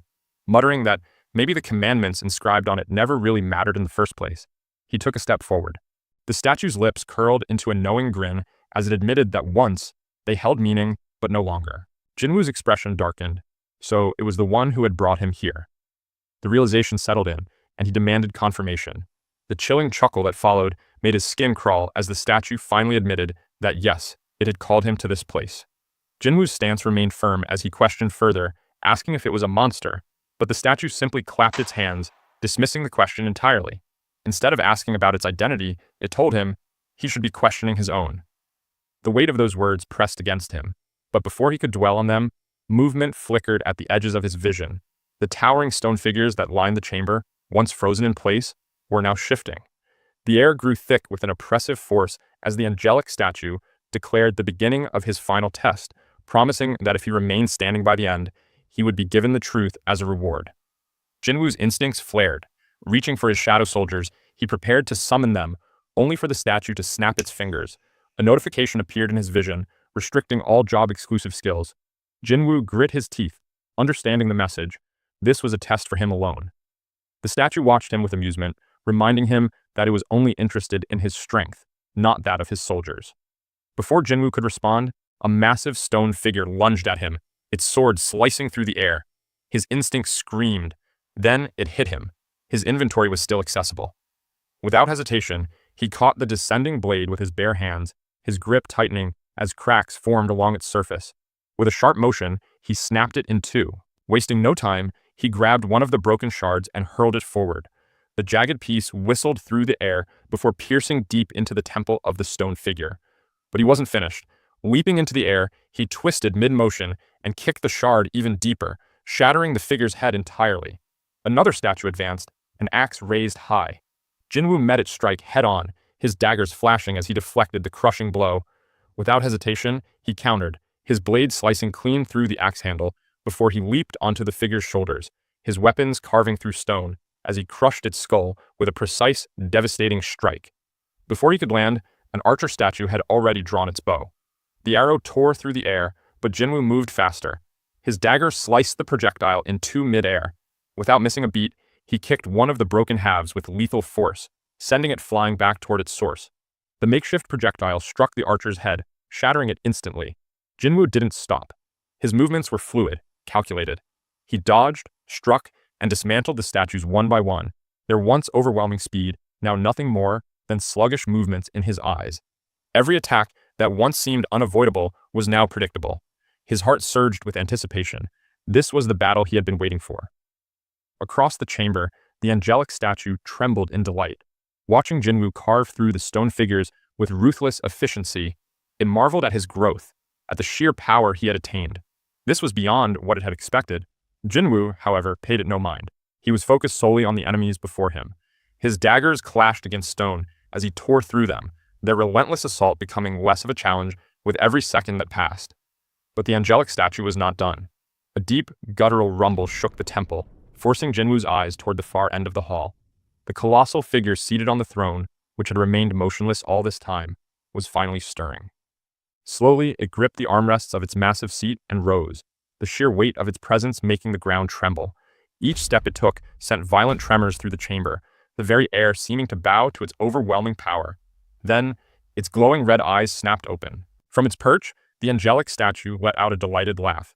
With a voice laced in twisted amusement, it announced that the time had come to worship God. Undaunted, Jinwoo surged forward with blinding speed, decapitating yet another stone figure with a swift slice from his daggers. Yet, no matter how many he cut down, their numbers constantly replenished. Glancing past the stone figures, he saw the statue of God standing tall, its eyes glowing an intense red. In a split second, he knew what was coming: the deadly heat vision. With no time to prepare, he abandoned his dagger for a moment and activated Commander's Touch. The skill yanked a few stone figures midair, pulling them into the line of fire just as the Colossus unleashed its beam. The attack struck with such force that the temple shook, vaporizing the statues into molten rubble. But the delay had been enough. Jinwoo had leaped back in time, avoiding the brunt of the blast. As the heat and dust cleared, a notification flashed before him. Commander's Touch had been upgraded to its final form, Commander's Authority. His instincts screamed that even at his current level, a direct hit from that beam would be fatal. It was clear. If he wanted any chance of surviving this test, the Colossus had to fall first. He launched himself forward. The statue of God tracked him, its massive foot rising before slamming down, cracking the floor with a deafening sound. A sinister smile crossed its face, certain it had crushed him. But Jinwoo's speed was beyond its comprehension. The foot struck empty ground as he weaved past, propelling himself upward with explosive force. The Colossus's eyes locked onto him again, preparing another beam. But Jinwoo had already formulated a plan. If he combined his speed with his newly upgraded skill, he could strike from its blind spot. Channeling Commander's Authority, he yanked himself toward the Colossus's shoulder. The red beam fired instantly, but veered off target as the giant lost its balance, sending tremors rippling across the battlefield. The gravitational pull from his skill dragged Jinwoo toward the Colossus. Even at its enormous size, it couldn't resist the force. Now right beside its eerie face, Jinwoo gripped his daggers and activated Mutilation, slashing at its stone surface. Yet the blades barely left a mark. The Colossus smirked, mocking his efforts. Realizing his daggers were useless, Jinwoo shifted tactics. His eyes locked onto a deep crack on the statue's face. Without hesitation, he leaped onto it, grabbing hold as he funneled a tremendous amount of mana into his arms, his fist clenched, glowing with raw power, before he delivered his first punch. The impact sent a shockwave through the temple. The Colossus's face distorted slightly from the sheer force of the blow. The angelic statue watching from afar flinched in surprise. It had never anticipated such a direct, brute force approach against its perfect creation. Jinwoo didn't stop. Strike after strike, he hammered into the Colossus's face, his relentless assault echoing like thunder. Each punch carried the weight of his growing strength, his fury fueling every blow. He was determined to show what the power of a level 101 hunter truly looked like. Then, with one final devastating strike, the Colossus staggered before crashing to the floor, sending tremors through the lair. As the dust settled, Jinwoo stood unscathed amidst the destruction. But the battle wasn't over. The remaining stone figures lunged at him, seizing the opportunity. Before they could reach him, he activated Commander's Authority. Instantly, their heads slammed into the ground, immobilized. A moment of silence followed, the ground trembling before everything went still. Jinwoo clenched his fists, feeling the power surge through him. He had grown even stronger. Across the chamber, the angelic statue clapped, impressed by his triumph. Narrowing his eyes, Jinwoo demanded answers, but instead of an explanation, a hollow, chilling laugh filled the room. The test wasn't over. A sudden notification flashed before his eyes, an urgent quest carrying an ominous message that sent a chill down his spine. The angelic statue's voice cut through the silence. It was Jinwoo's final test. The message was clear. If he failed to defeat the enemy in front of him within 10 minutes, his heart would stop beating. The seconds ticked away. Frustration rising, Jinwoo demanded once more to know who the angelic statue truly was. Grinning, the statue's stone face began to crumble. As the dust settled, its true identity was revealed. It was the architect of the system itself. Outside the double dungeon, Chief Wu Jinchul and his surveillance team arrived at the location. The moment he stepped closer, a suffocating wave of magic power poured from the gate, warping the air itself. Jinchul froze. The sheer intensity of the mana storm sent a deep chill through his body, his instincts screaming at him to retreat. His breath hitched as he forced himself to speak, muttering about the overwhelming aura. It wasn't just dangerous, it felt monstrous, unlike anything he'd encountered before. He turned to his team, his voice sharp, as he demanded to know if any major guilds were nearby. A subordinate quickly confirmed that the Hunters Guild remained on standby, with both of their S-rank hunters ready to mobilize at a moment's notice. Jinchul didn't hesitate. Recognizing the scale of the threat, he barked an order to send an emergency request for cooperation. They needed reinforcements, now. As the final test commenced, the architect stretched out his wings, morphing them into hands. Jinwoo watched closely, standing face to face with the orchestrator behind the system. The air between them crackled with tension, heavy with the anticipation of battle. A smirk crossed the architect's face before he lunged forward at blinding speed. Jinwoo barely registered the movement before a crushing force struck him. He braced himself, but the impact sent him hurtling across the chamber, slamming into the stone wall with a sickening crunch. Blood trickled from his mouth as the architect wasted no time, launching another strike. Jinwoo barely twisted away, the architect's fist missing him by mere inches.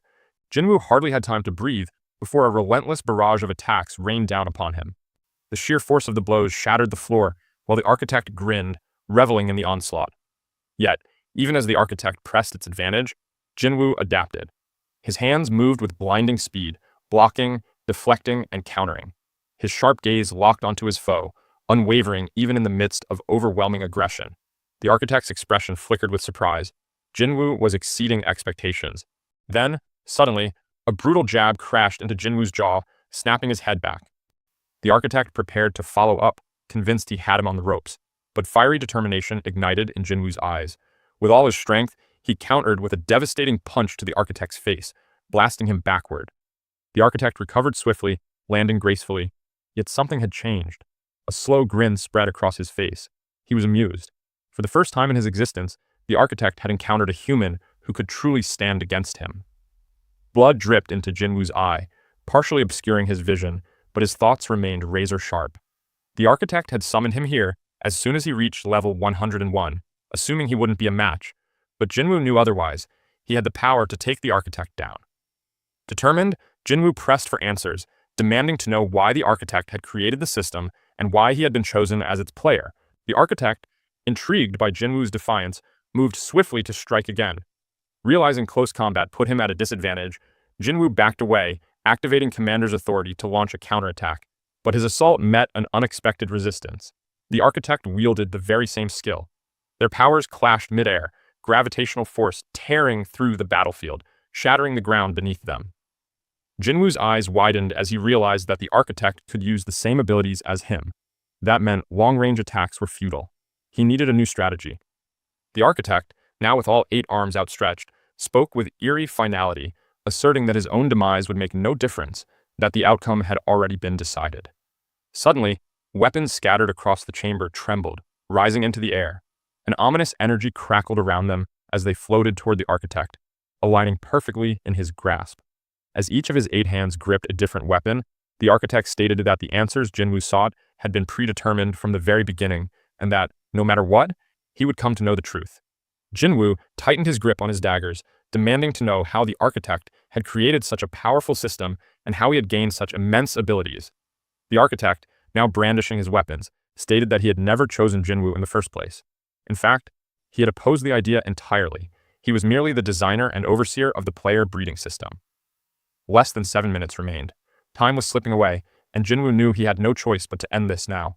The architect, sensing the urgency as well, prepared to unleash his full power for the final stretch.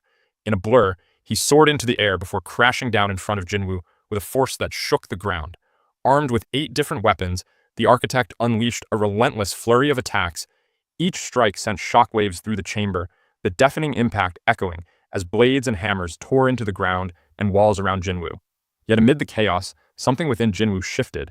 His instincts sharpened, his movements growing more precise with every passing second.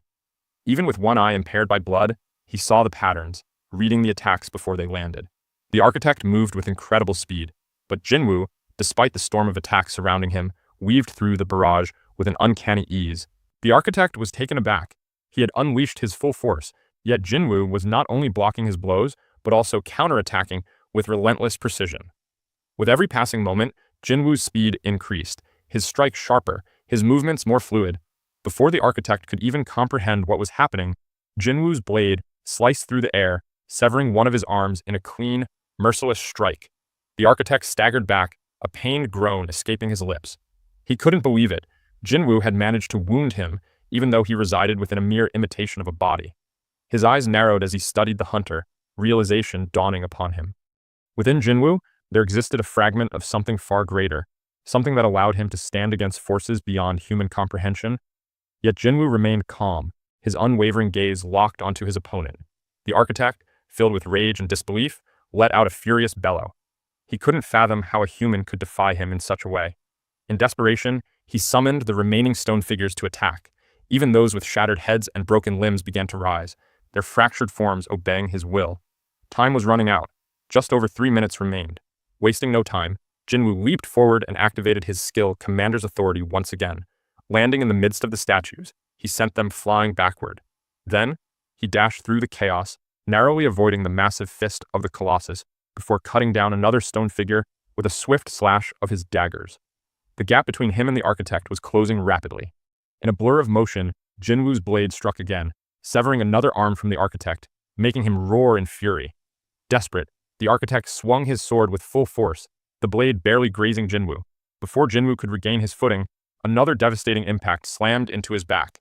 A shield, wielded by one of the statues, crashed into him with bone-rattling force. Gritting his teeth, Jinwoo turned his gaze to the culprit. It was the same statue from his first expedition into the double dungeon, the one that had nearly ended his life. A surge of fury erupted within him. With less than 3 minutes left, he launched himself into the air, descending with a brutal elbow strike that shattered the statue's head into dust and rubble. Fueled by vengeance, Jinwoo sprinted toward the architect, who could do nothing but watch in disbelief. In a flash, he slashed again, severing more of the architect's arms. The lair trembled under the force of the battle as the architect crashed to the ground. As the dust settled, Jinwoo stood over the fallen architect, his dagger pressed against his throat. 2 minutes remained. With a heavy breath, the architect finally admitted defeat, declaring that the final test had come to an end. But Jinwoo wasn't done. It was time for the answers he had been seeking.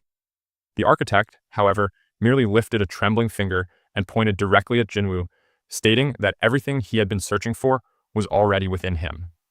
Jinwoo's brow furrowed in confusion, but before he could press further, a system notification flashed before his eyes, asking if he wished to retrieve the data stored in his memory. The architect locked eyes with him, making it clear that the choice was Jinwoo's alone. Thoughts surged through his mind as he grappled with the idea of data hidden within him. After a brief hesitation, he steeled himself and accepted the system's prompt. In an instant, radiant light erupted around him, engulfing him in its brilliance. The world around him twisted, and suddenly, Jinwoo felt himself being hurled through an endless tunnel at an unfathomable speed, as if time and space had lost all meaning. The sensation was overwhelming, yet familiar, like returning to a place he had long forgotten. Jinwoo gasped at the breathtaking spectacle before him. Beneath his feet stretched an endless army of monstrous creatures, their ranks so vast they seemed to extend beyond the horizon. Every species imaginable, high orcs, ice elves, goblins, giants, stood shoulder to shoulder, their eyes locked onto something in the sky above. Following their gaze, Jinwoo lifted his head. Suspended high above was an enormous jet-black gate, looming like a celestial void against the eerie purple sky. It exuded a menacing aura, as though sealing something terrifying beyond its threshold. Jinwoo's breath caught in his throat. This was not Earth. The realization hit him hard. If these creatures ever crossed into his world, humanity would be annihilated. Yet, something told him the monsters weren't focused on Earth. They were preparing for something else. Then, it happened. A deafening crack split the silence as fractures spread across the surface of the gate. With a final, ear-shattering rupture, it burst open, revealing what lay beyond. From the void emerged legions of silver-armored warriors, their radiant wings unfurling as they flooded into the sky like divine retribution. If the monsters blanketed the earth, these celestial soldiers eclipsed the heavens, forming an endless tide of light and steel. It didn't take long for Jinwoo to grasp what was about to unfold. The silver-armored soldiers in the sky raised their majestic horns, and an earth-shaking blast echoed across the battlefield. What followed was a war of unimaginable scale and intensity. The two opposing forces, both radiating raw hostility, clashed just above the ground. But the outcome became clear almost immediately. The silver-clad soldiers overwhelmed their monstrous foes in an instant. Wave after wave of their ranks advanced like an unrelenting storm, cutting through the monstrous horde and reducing them to nothing but lifeless husks. It was an overwhelming display of power, one that left no doubt as to who the victors would be. And then suddenly, everything changed. Just as the Silver Army was on the verge of totally annihilating their nemesis, they all came to a sudden, eerie halt. their collective attention drawn to something ominous, stirring in the distance. A dark shadow spread across the battlefield, swallowing the reddish-brown land beneath it. A suffocating stillness took hold, until a single word shattered the silence. Arise. The moment the command was spoken, a ripple of dark energy surged outward, devouring the battlefield in an abyss of writhing shadows. The blood-soaked earth became a sea of blackness as something unfathomable emerged from the darkness. Jinwoo's eyes widened. He knew this power. His gaze darted toward the source of the command. There, atop a warhorse wreathed in black energy, stood a towering knight clad in jet-black armor. The strands of dark aura rising from him were so thick they seemed almost alive. The Shadow Monarch had arrived. As if answering their sovereign's call, an endless legion of shadow soldiers erupted from the darkness. The battlefield, once painted with the blood of slain monsters, had now transformed into a nightmarish expanse of reborn warriors standing at their master's command. Jinwoo's breath hitched as he took in the spectacle.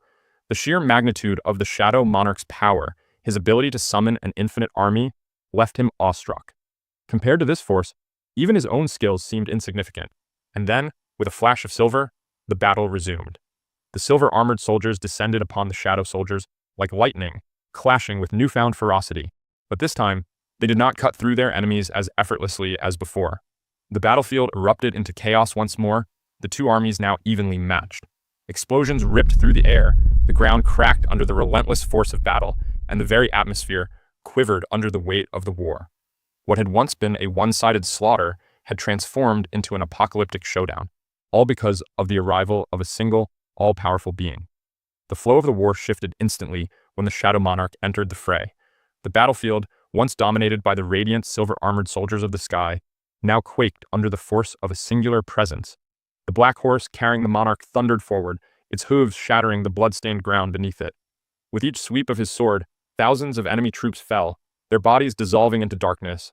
A single flick of the monarch's hand sent the soldiers of the sky flying backward, their pristine wings fracturing like brittle glass as they plummeted back to the ground.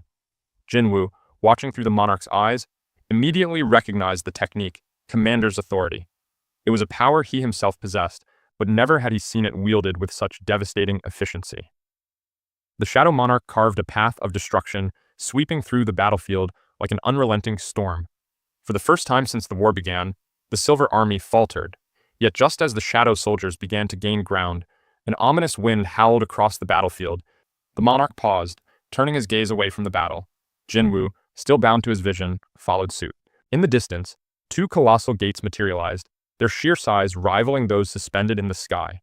From their gaping maws, two armies poured forth, one composed of monstrous, beast-like creatures led by a wolf the size of a mountain, and the other of heavily armored knights, their banners bearing the insignias of the noble clans from the demon's castle.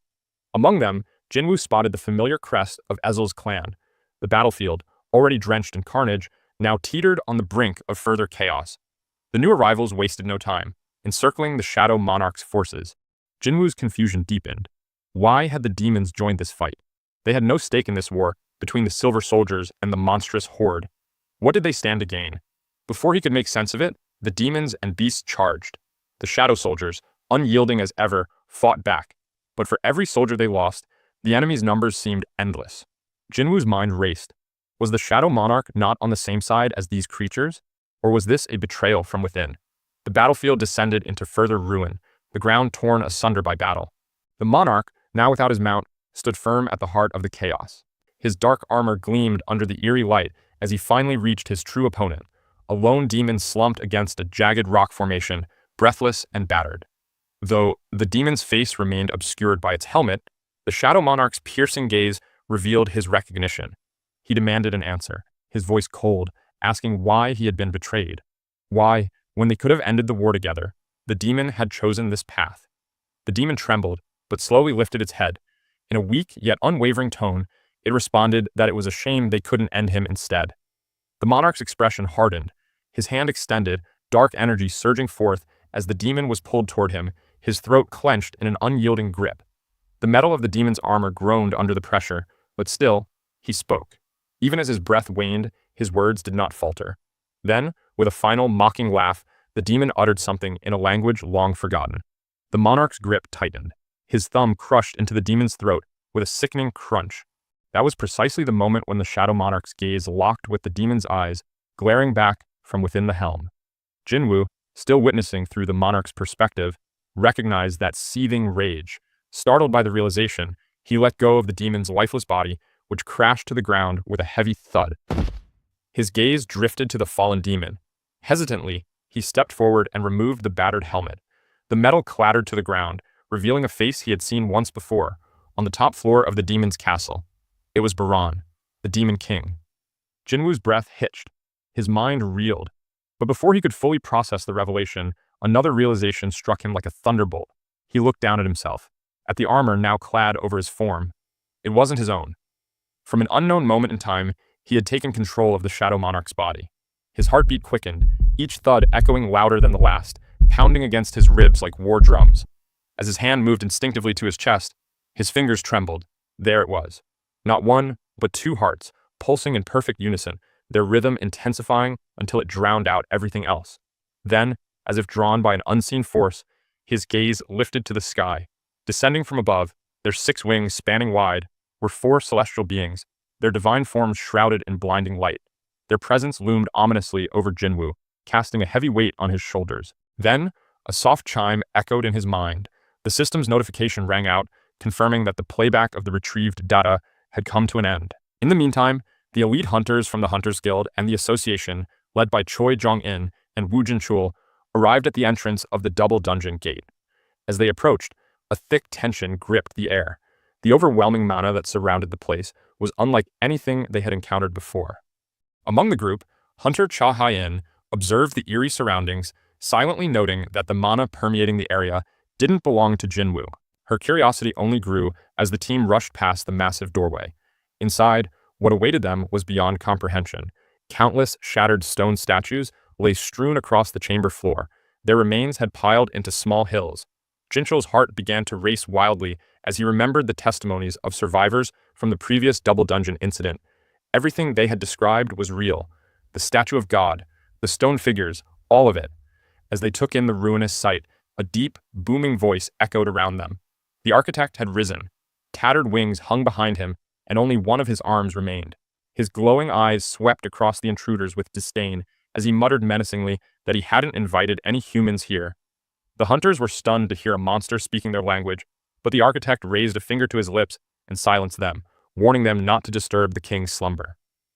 The mention of a king made the hunters glance toward the far corner of the room, where Jinwoo stood silently, almost as if in a deep sleep. He was frozen in place, unaware of his surroundings. Myung-chul recognized Jinwoo instantly from a distance, but before he could react further, a brutal attack struck him and 2 other hunters in half. Hyen's eyes widened in panic as she witnessed the shocking scene unfold. The architect stepped forward with a grin, declaring that these strong humans would make the perfect first offerings to the king. Fear swept through the group. In a desperate bid to save Myung-chul, the group's healers rushed in under Choi Jong-in's urgent orders, pouring all their power into reviving him while the wounded were dragged to safety. But something worse was coming. The shattered statues began to stir. One by one, the stone warriors started standing up. Soon, the most terrifying of them all, the statue of God, stood upright, glaring at the hunters as the architect's voice echoed ominously around the chamber. He taunted that anyone who survived until all of his puppets had fallen would be given the chance to witness the glorious rebirth of the king. Just as the words left his mouth, the Colossus' eyes lit up, charging a deadly laser. Choi Jong-in screamed at the top of his lungs for everyone to get down, and they narrowly avoided the laser, which sliced just above their heads.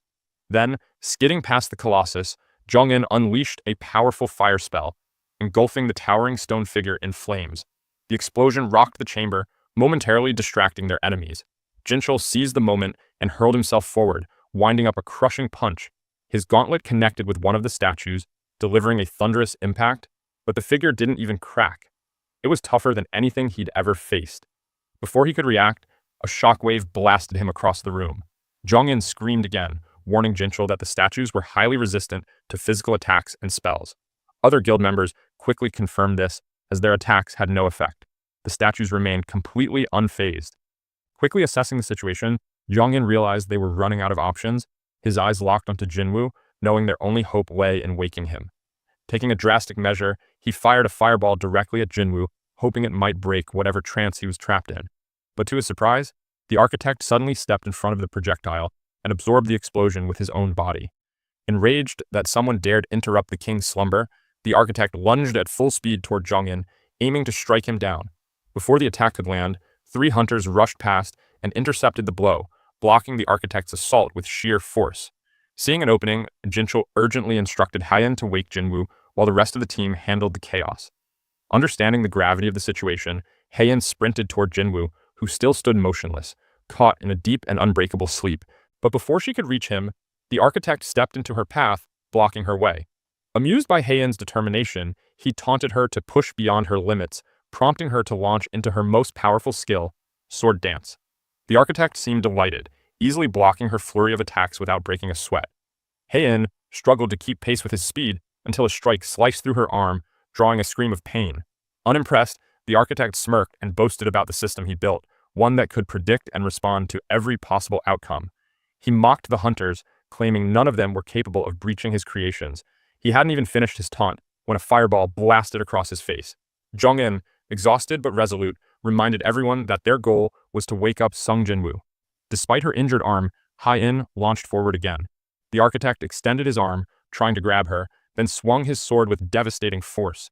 She narrowly dodged the strike, which slammed into the ground and left a deep scar. Impressed, the architect grinned, until he suddenly flinched. He noticed a trace of a shadow soldier within Haiyan's shadow. Though it couldn't fully manifest due to the dungeon's rules, its presence was undeniable. Intrigued, he questioned her about the shadow's origin and her connection to Jinwu. Gasping for breath, Haiyan declared she was Jinwu's friend and had come to rescue him. The architect, amused by her determination, offered her a grim gift. She would witness the descent of one of the greatest monarchs, but only after every one of her companions lay dead. Before he could make good on his threat, a sudden voice cut through the chamber, and a rock-solid punch from Jinwu slammed squarely into the architect's face. Jinwu had finally awakened from his slumber, demanding answers from the fallen architect. Looking down at him, Jinwu, feeling a surge of unfamiliar power, raged as he asked what the architect had done to his body. Jinchul and Haiyan stood frozen in shock, while Zhong-in exhaled in relief at seeing Jinwu awake. Jinwu's anger surged as he further stomped the architect into the ground. Howling in disbelief, the architect couldn't understand why Jinwu was conscious instead of the king, or how he had awakened despite the Black Heart's influence. Hearing that name, Jinwu's mind raced as he now realized where the irrational mana levels within him came from. A sudden notification appeared before his eyes. He had fulfilled the requirements for the title Demon Hunter. With it, he received the mystical Black Heart, granting him a staggering increase of 100,000 to his mana capacity. Yet something didn't add up. Jinwu observed the architect closely, deducing that the Black Heart wasn't his doing, and certainly not intended to benefit Jinwu. Despite the data retrieved, the system had yet to provide all the answers. He recalled that the architect had opposed his selection as a player, yet Jinwu still didn't understand what being a player truly meant, or what had been planned for him. With narrowed eyes, he pressed the architect for answers. Before he could continue, the architect snapped, identifying Jinwu as the Shadow Monarch, and warning that the other monarchs would never tolerate what had just occurred. Jinwu, with no patience left, summoned every dagger from his inventory. The weapons pulsed with mana as they hovered ominously around him, his demand for answers pressing down like a storm. Even in his peril, the architect laughed darkly, hinting at a deeper reason behind Jinwu's selection. But chaos erupted before he could say more. The other hunters began to panic as the stone statues reanimated. The architect chuckled at the panic and reminded Jinwu that his puppets would keep attacking even if he died. Smirking, Jinwu coldly threatened to kill the architect and then the puppets afterward. When the architect attempted to argue that Jinwu would return to being an E-rank hunter upon his death, Jinwu cut him off, asserting that the system wouldn't collapse with the architect's demise. The architect, stunned, realized Jinwu had seen through his bluff. At that moment, the system pinged repeatedly as Jinwu attempted to take over. The architect froze in disbelief. His access was denied again and again. Jinwu stood his ground. He understood the mutual dependency between himself and the system. It needed him just as much as he needed it. With a chilling stare, he declared that he would devour the system entirely if needed. He then taunted the architect, claiming the system he'd built wasn't so flawless after all. Furious, the architect lunged, but Jinwu's dagger tore through him first. The architect's face split in two as his body collapsed. In his final moments, he uttered a grim prophecy. When the pillars of fire that uphold the heavens rise, an inescapable death will descend upon Jinwoo. As his voice faltered and his body disintegrated, Jinwoo stood tall, his eyes steely and unshaken, coldly stating that he'd be waiting. It had been about an hour since the Hunters Guild had gone in, and the tension outside the dungeon had grown heavier with each passing minute. Bravery Guild remained on standby, their members growing increasingly impatient. Eyes remained fixed on the gate, hoping for any sign of movement. Then, finally, the first glimpse of the returning hunters appeared. Young-in and Jinchul emerged from the gate, leading what remained of the Hunters Guild. Their faces were haggard, their bodies battered and bruised, not a single smile among them. The Bravery Guild members stood frozen, overwhelmed by the devastation before them. It was hard to believe that such ruin had come from a C-rank dungeon. Jinchul stepped forward, his voice low but steady as he addressed the Bravery Guild members, asking them to help carry out the bodies of the deceased. A moment later, Jinwoo stepped out. He didn't speak. His eyes were distant, his mind lost in thought. The architect was gone. But so many questions still lingered in his head, questions the system hadn't answered. Jinchul walked up to him, his expression grim as he relayed the casualties. Nearly 20 top-ranked elite hunters had lost their lives inside the dungeon. He took a moment to acknowledge Jinwoo's bravery, remarking that if this had escalated into a full-scale dungeon break, the devastation would have been beyond imagination. Jinwoo listened silently before responding, his voice barely above a whisper as he thanked the Hunters Guild and the Monitoring Division. He admitted that he wouldn't have made it out alive without their help. Jinchul, however, was puzzled. He looked at Jinwoo curiously, asking how he even knew to investigate this specific gate in the first place. Jinwoo met his gaze, eyes somber as he revealed the truth. The dungeon had summoned him. Jinchul blinked, trying to understand, but in the end, he didn't question it further. The horrors he had witnessed were enough to make him believe anything. Before either could say more, Hae-in approached them, her expression filled with concern. She asked if Jinwoo was all right, her eyes scanning him for injuries. Jinwoo offered a small nod, saying he was fine, just tired. But as the words left his mouth, his knees gave out from under him. He collapsed to the ground without warning. Jinchul and the other hunters rushed to his side, calling out his name in desperation, their voices filled with urgency as they tried to rouse him. Jinwoo was urgently rushed to the hospital, while far from him, a different kind of storm was brewing. A private meeting had been called at the Korean Hunter Association headquarters. Inside a secured conference room, Japan's Hunter Association chairman, Matsumoto, sat across from President Go. The tension was thick as Matsumoto slid a document across the table, stating that Japan was willing to give up all rights to the monocrystals on Jeju Island, a resource valued in the billions. President Go raised an eyebrow, clearly surprised by the proposal. When he asked why Japan would surrender something so valuable, Matsumoto gave a measured nod and confessed they wanted to hire Jinwoo. All they needed was the association's help in arranging a meeting with him. As President Go glanced down at the enormous monetary figures outlined in the proposal, it became clear to him Japan was desperate. He speculated silently that their urgency had something to do with the newly emerged S-rank gate in Tokyo. With Goto Ryuji gone, Japan had no one left capable of handling such a threat. He kept his expression neutral and set the document aside. Then, in a more serious tone, he requested they continue the conversation in private. Once both assistants had stepped out, President Go's demeanor shifted. Calmly but firmly, he warned Matsumoto that if this was another one of his notorious schemes, he should back off before it was too late. Matsumoto blinked in disbelief at the accusation, clearly caught off guard. President Go didn't stop there. He revealed that he had heard rumors, whispers that the Blade Guild, once tightly under Matsumoto's thumb, had recently severed ties with the Japanese association. Matsumoto stood up, eyes narrowing, as he asked how the Korean president could possibly know that. But President Go, unmoved, simply replied that it wasn't hard to figure out. Without Goto, the Blade Guild was fracturing, and the internal power structure within Japan's Hunter Association was crumbling with it. Matsumoto's offer to hire Jinwoo wasn't just strategy, it was survival. Then, without a hint of hesitation, President Go pulled out a small camera device. Its design was unmistakable. It was the same kind used by Goto's team during the Jeju Island raid. He held it up just long enough for Matsumoto's face to pale before setting it on the table. His voice dropped to a growl as he asked if Matsumoto had really believed his scheme would remain hidden. Matsumoto was at a loss, realizing there was no more room to maneuver now that the truth had come to light. President Go continued, unrelenting. He warned that if this information were ever made public, the fallout would devastate not only Matsumoto's reputation, but all of Japan's remaining stability. Then, slowly curling his fingers into a fist, he crushed the device in his palm. The metal crumpled with a sharp crack before he slammed his hand down, splitting the table in two. The echo of splintering wood rang across the room as President Go's voice rang with restrained fury. He said he may be many things, but he wasn't so heartless as to doom an entire nation or an entire continent for the greed of one man. He made it clear he wouldn't let Matsumoto's ambition plunge all of Asia into chaos. The meeting ended without an agreement. Jinwoo's involvement in the S-rank mission remained undecided, but time wasn't slowing down for anyone. As the night deepened, trucks moved quietly through the empty streets of Shinjuku, loaded with high-grade monocrystals. Their engines purred like whispers against the silence, unloading hundreds of thousands of tons of magical energy onto the desolate streets. The operation to contain the S-rank gate had officially begun. Overseeing it all stood Yuri Orlov, the formidable Russian S-rank hunter. Arms folded and expression stern, he surveyed the glowing stockpile. The quantity was staggering, more than enough to construct a magic barrier of unprecedented scale. Confidence laced every movement as he paced the perimeter, mentally drafting the massive magic circle he was about to engrave. Yet despite the perfection of his plan, something gnawed at him. Something didn't sit right. His instincts flared, warning him of a presence lurking nearby.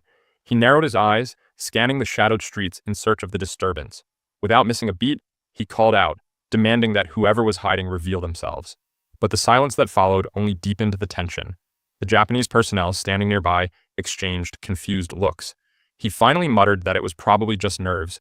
Who would be foolish enough to linger near an active gate with a dungeon break looming? But Yuri cut him off sharply.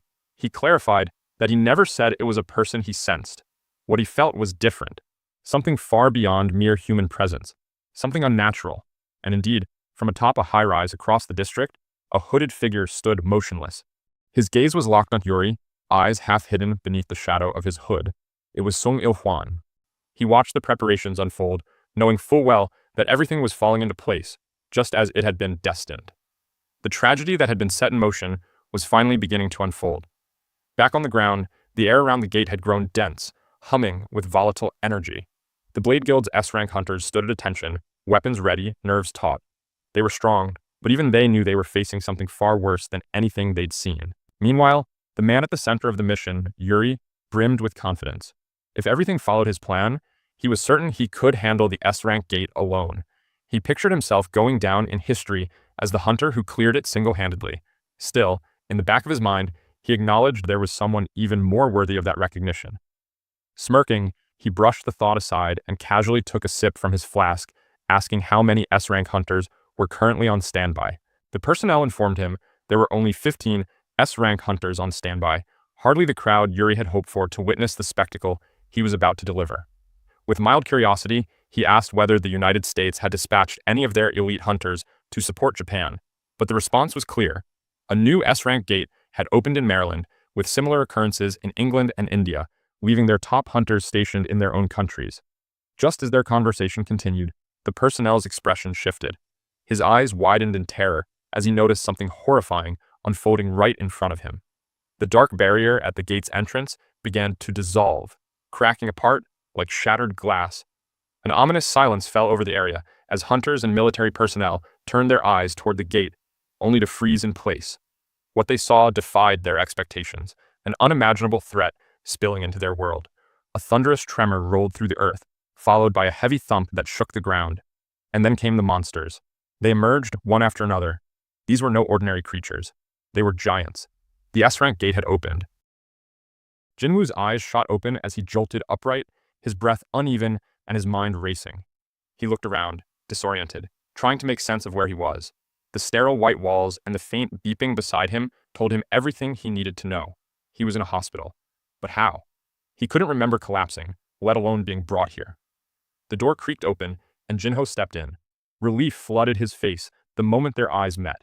His voice trembled as he rushed over, eyes glassy with emotion. Jinwoo blinked at him, still groggy, still trying to piece it all together. Jinho sat beside him and told him the truth. It had been 3 whole days since Jinwoo had fallen unconscious. Shock hit him instantly. He hadn't realized how far he'd pushed himself. The constant dungeon raids, the non-stop pressure. He hadn't rested in days, maybe even weeks. It was no wonder his body finally gave out. But even more troubling was what lingered in his mind, the architect. The things he had shown him. The visions still burned behind his eyes, haunting and clear. Then it hit him. If he had been asleep for 3 days, Then the S-rank gate in Shinjuku had already opened. He turned to Jinho, demanding an update. Jinho's expression dropped. He hesitated, then quietly began explaining what had happened. The moment the gate broke, monsters started pouring out, monsters that were usually reserved as final bosses in A-rank dungeons. Only this time, they weren't appearing one by one. They came in waves, and they were all giants. The hunters on standby were caught off guard. They weren't prepared for this.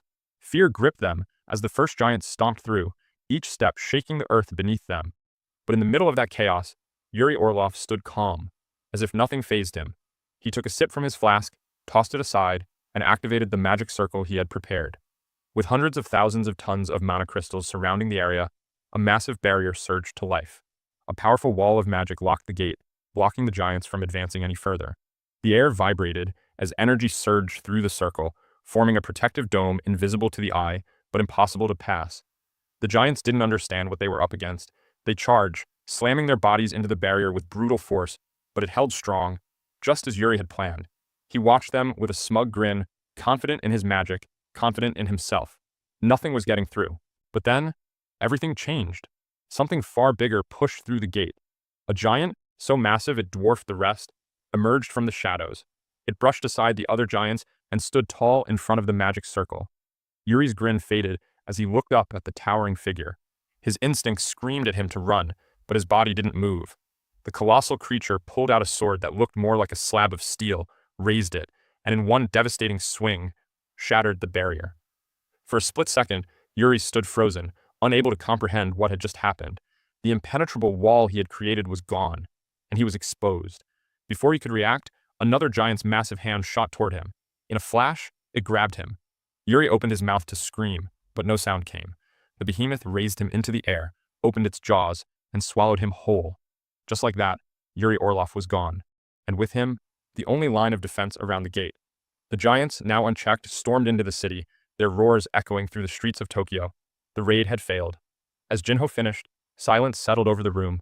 Jinwoo stared ahead, deep in thought. The weight of the situation pressed down on him. This failure wasn't the end, but merely the beginning of a much greater storm looming on the horizon. Elsewhere, inside the Yujin Guild, the atmosphere was heavy. Yu Myunghan sat slouched at his desk, eyes closed, head in his hands. He stirred slowly, still groggy, unsure of how long he'd been out. Secretary Kim, who had been waiting quietly nearby, stepped forward and informed him. He'd been asleep for nearly 24 hours. They were minutes away from sending him to the hospital, just as he had instructed. But now that he was awake, there were two urgent matters waiting for him. The first stopped him cold. A patient, long trapped in eternal slumber, had woken up. It was a rare, almost impossible occurrence, and the patient was Jinwoo's mother. Myunghan sat upright, mind racing. Could Jinwoo truly possess the ability to cure eternal slumber? The thought lingered as he asked for the second piece of information. Just then, Secretary Kim opened the door, revealing a visitor. His daughter, Jinhee, stood there with numb eyes, silently staring at her father. In Japan, the dungeon outbreak had already escalated into full-blown war. Tanks lined the streets, their cannons firing at maximum power, sending explosive rounds straight into the path of the advancing giants. Above, helicopters hovered with ruthless precision, unleashing a relentless hail of bullets and missiles, but it was all in vain. The giants pressed forward, unfazed by the barrage. Realizing the situation was slipping out of control, Reiji gave the command. The Blade Guild moved instantly. Kanai and Minoru launched into action, blades drawn and eyes locked on the closest threat. They struck with perfect coordination, aiming to cripple the advancing giant before it reached the city's inner blocks. But the creature reacted with inhuman speed, sidestepping both attacks with ease. For a moment, Kanai froze, stunned at how something that size could move with such fluidity. It made no sense. Giants weren't supposed to be this fast, and that's when it hit her. These monsters weren't just strong, they were smart, adaptable, far beyond what any of them had trained for. High above the battlefield, news helicopters hovered, broadcasting the carnage live. From their vantage point, the destruction stretched across Tokyo. Skyscrapers crumbled, roads were split apart, trees were ripped out by their roots and hurled like debris. The giants moved with purpose, as if erasing anything man-made from the land. The camera zoomed in on one particular figure near the gate, the largest giant of them all. Unlike the others, it didn't rampage through the city, it just stood there, still and watchful, as though guarding the gate itself. Whether it was waiting for something or someone, no one knew. One of the cameramen, eye pressed to the viewfinder, whispered his own observation. Despite its sheer size and slow, deliberate movements, the giant looked empty, like it wasn't truly alive. The way it moved was too mechanical, too calculated, as if following orders it couldn't disobey. The destruction continued with no end in sight. Flames devoured buildings, smoke choked the sky. In 2 days, only 2 of the 30 giants had been taken down, and the damage was already catastrophic. The reporters in the sky began to ask the question everyone else was thinking: how much longer could they last? Far from the front lines, Jinwoo sat in his apartment, silently watching the news unfold on the television. News anchors called the situation apocalyptic. The footage spoke for itself. Screams, explosions, collapsing towers, the fall of Tokyo unfolding in real time. He leaned forward, eyes narrowing. It reminded him of Jeju Island, the same helplessness, the same slow collapse, but this time, it was spreading. If left unchecked, all of Asia could fall. And Jinwoo knew he couldn't wait any longer. Lost in thought, Jinwoo was pulled back to reality by a quiet voice. Turning around, he saw his sister, Jinna, standing in the doorway with her head lowered. She didn't say much, but the worry in her voice was clear as she pleaded with him not to go. He blinked, surprised. It wasn't like her to speak up like this. Jinwoo assured her he wasn't planning on going anywhere and explained that he'd simply been working too much lately, so he intended to rest for a while. He stepped forward and gently tapped her on the head, telling her not to worry before he walked past her, leaving the room in silence. Later, needing to clear his mind, Jinwoo stepped outside and began a light jog. The chill in the air helped him think. Eventually, he came to a stop at a quiet park and sat on a bench, staring off into the distance. The images from Tokyo, the threat of the giants, the fear in Jinna's voice, it all swirled in his head. Wanting to check on Jinna, he summoned Beru, her overseer. As his strongest summon materialized before him, Jinwoo casually asked if he'd been watching dramas again instead of keeping an eye on her. Embarrassed, Beru quickly assured him that nothing unusual had happened. Even so, Jinwoo couldn't shake the feeling in his chest. Something about Jinna's reaction felt different this time. She had never tried to stop him before. Not even once, except during his first raid, 4 years ago. He wondered if the orc attack on her school had left a deeper scar than he'd realized. The thought lingered, weighing heavily on his mind as he tried to decide what to do next. As Jinwoo walked toward his office, he heard the sound of a car approaching from behind. A black vehicle came to a gentle stop beside him.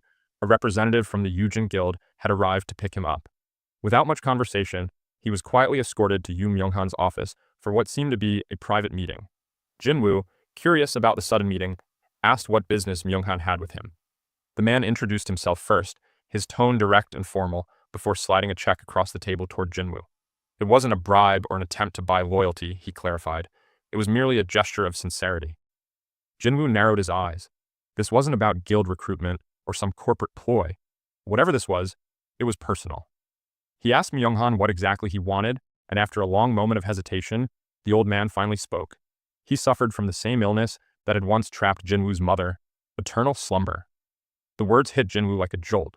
Eternal slumber wasn't something casually mentioned. He wondered immediately if Jinho knew, but Myunghan, already anticipating the question, explained that barely anyone was aware.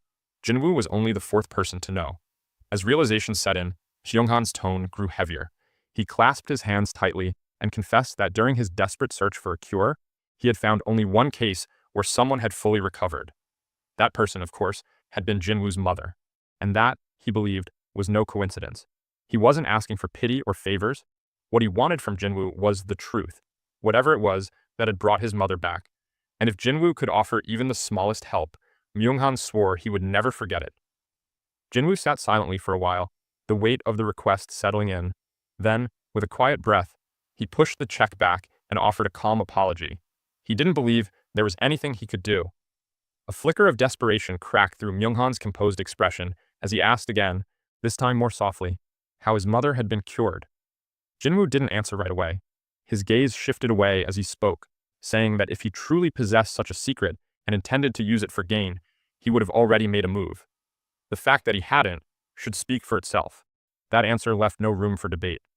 Myunghan nodded weakly, a man defeated not by rejection, but by helplessness. Jinwoo stood, his decision made, and walked toward the elevator. Once inside, he exhaled deeply, the tension finally leaving his shoulders. Despite everything, even knowing that Myunghan was Jinho's father, he couldn't bring himself to trust the man. He didn't know what kind of person he truly was, or whether the illness was even real. What he did know was that the holy water of life couldn't be wasted, not when its power was so rare, so finite. Whatever came next, he'd need to choose its use carefully. The next day, Jinwoo arrived at the Ajin Guild office, only to be met with Jinho's wide-eyed shock. He had just told him he was heading to Japan, and Jinho could hardly believe what he was hearing. His voice trembled as he tried to process it. This wasn't like Jeju Island. What was happening in Japan now was on a completely different scale.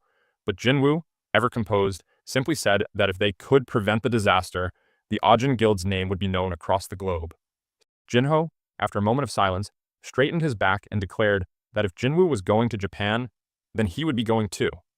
The sudden change caught Jinwoo off guard. He asked what he meant by that, genuinely surprised. Jinho didn't raise his voice.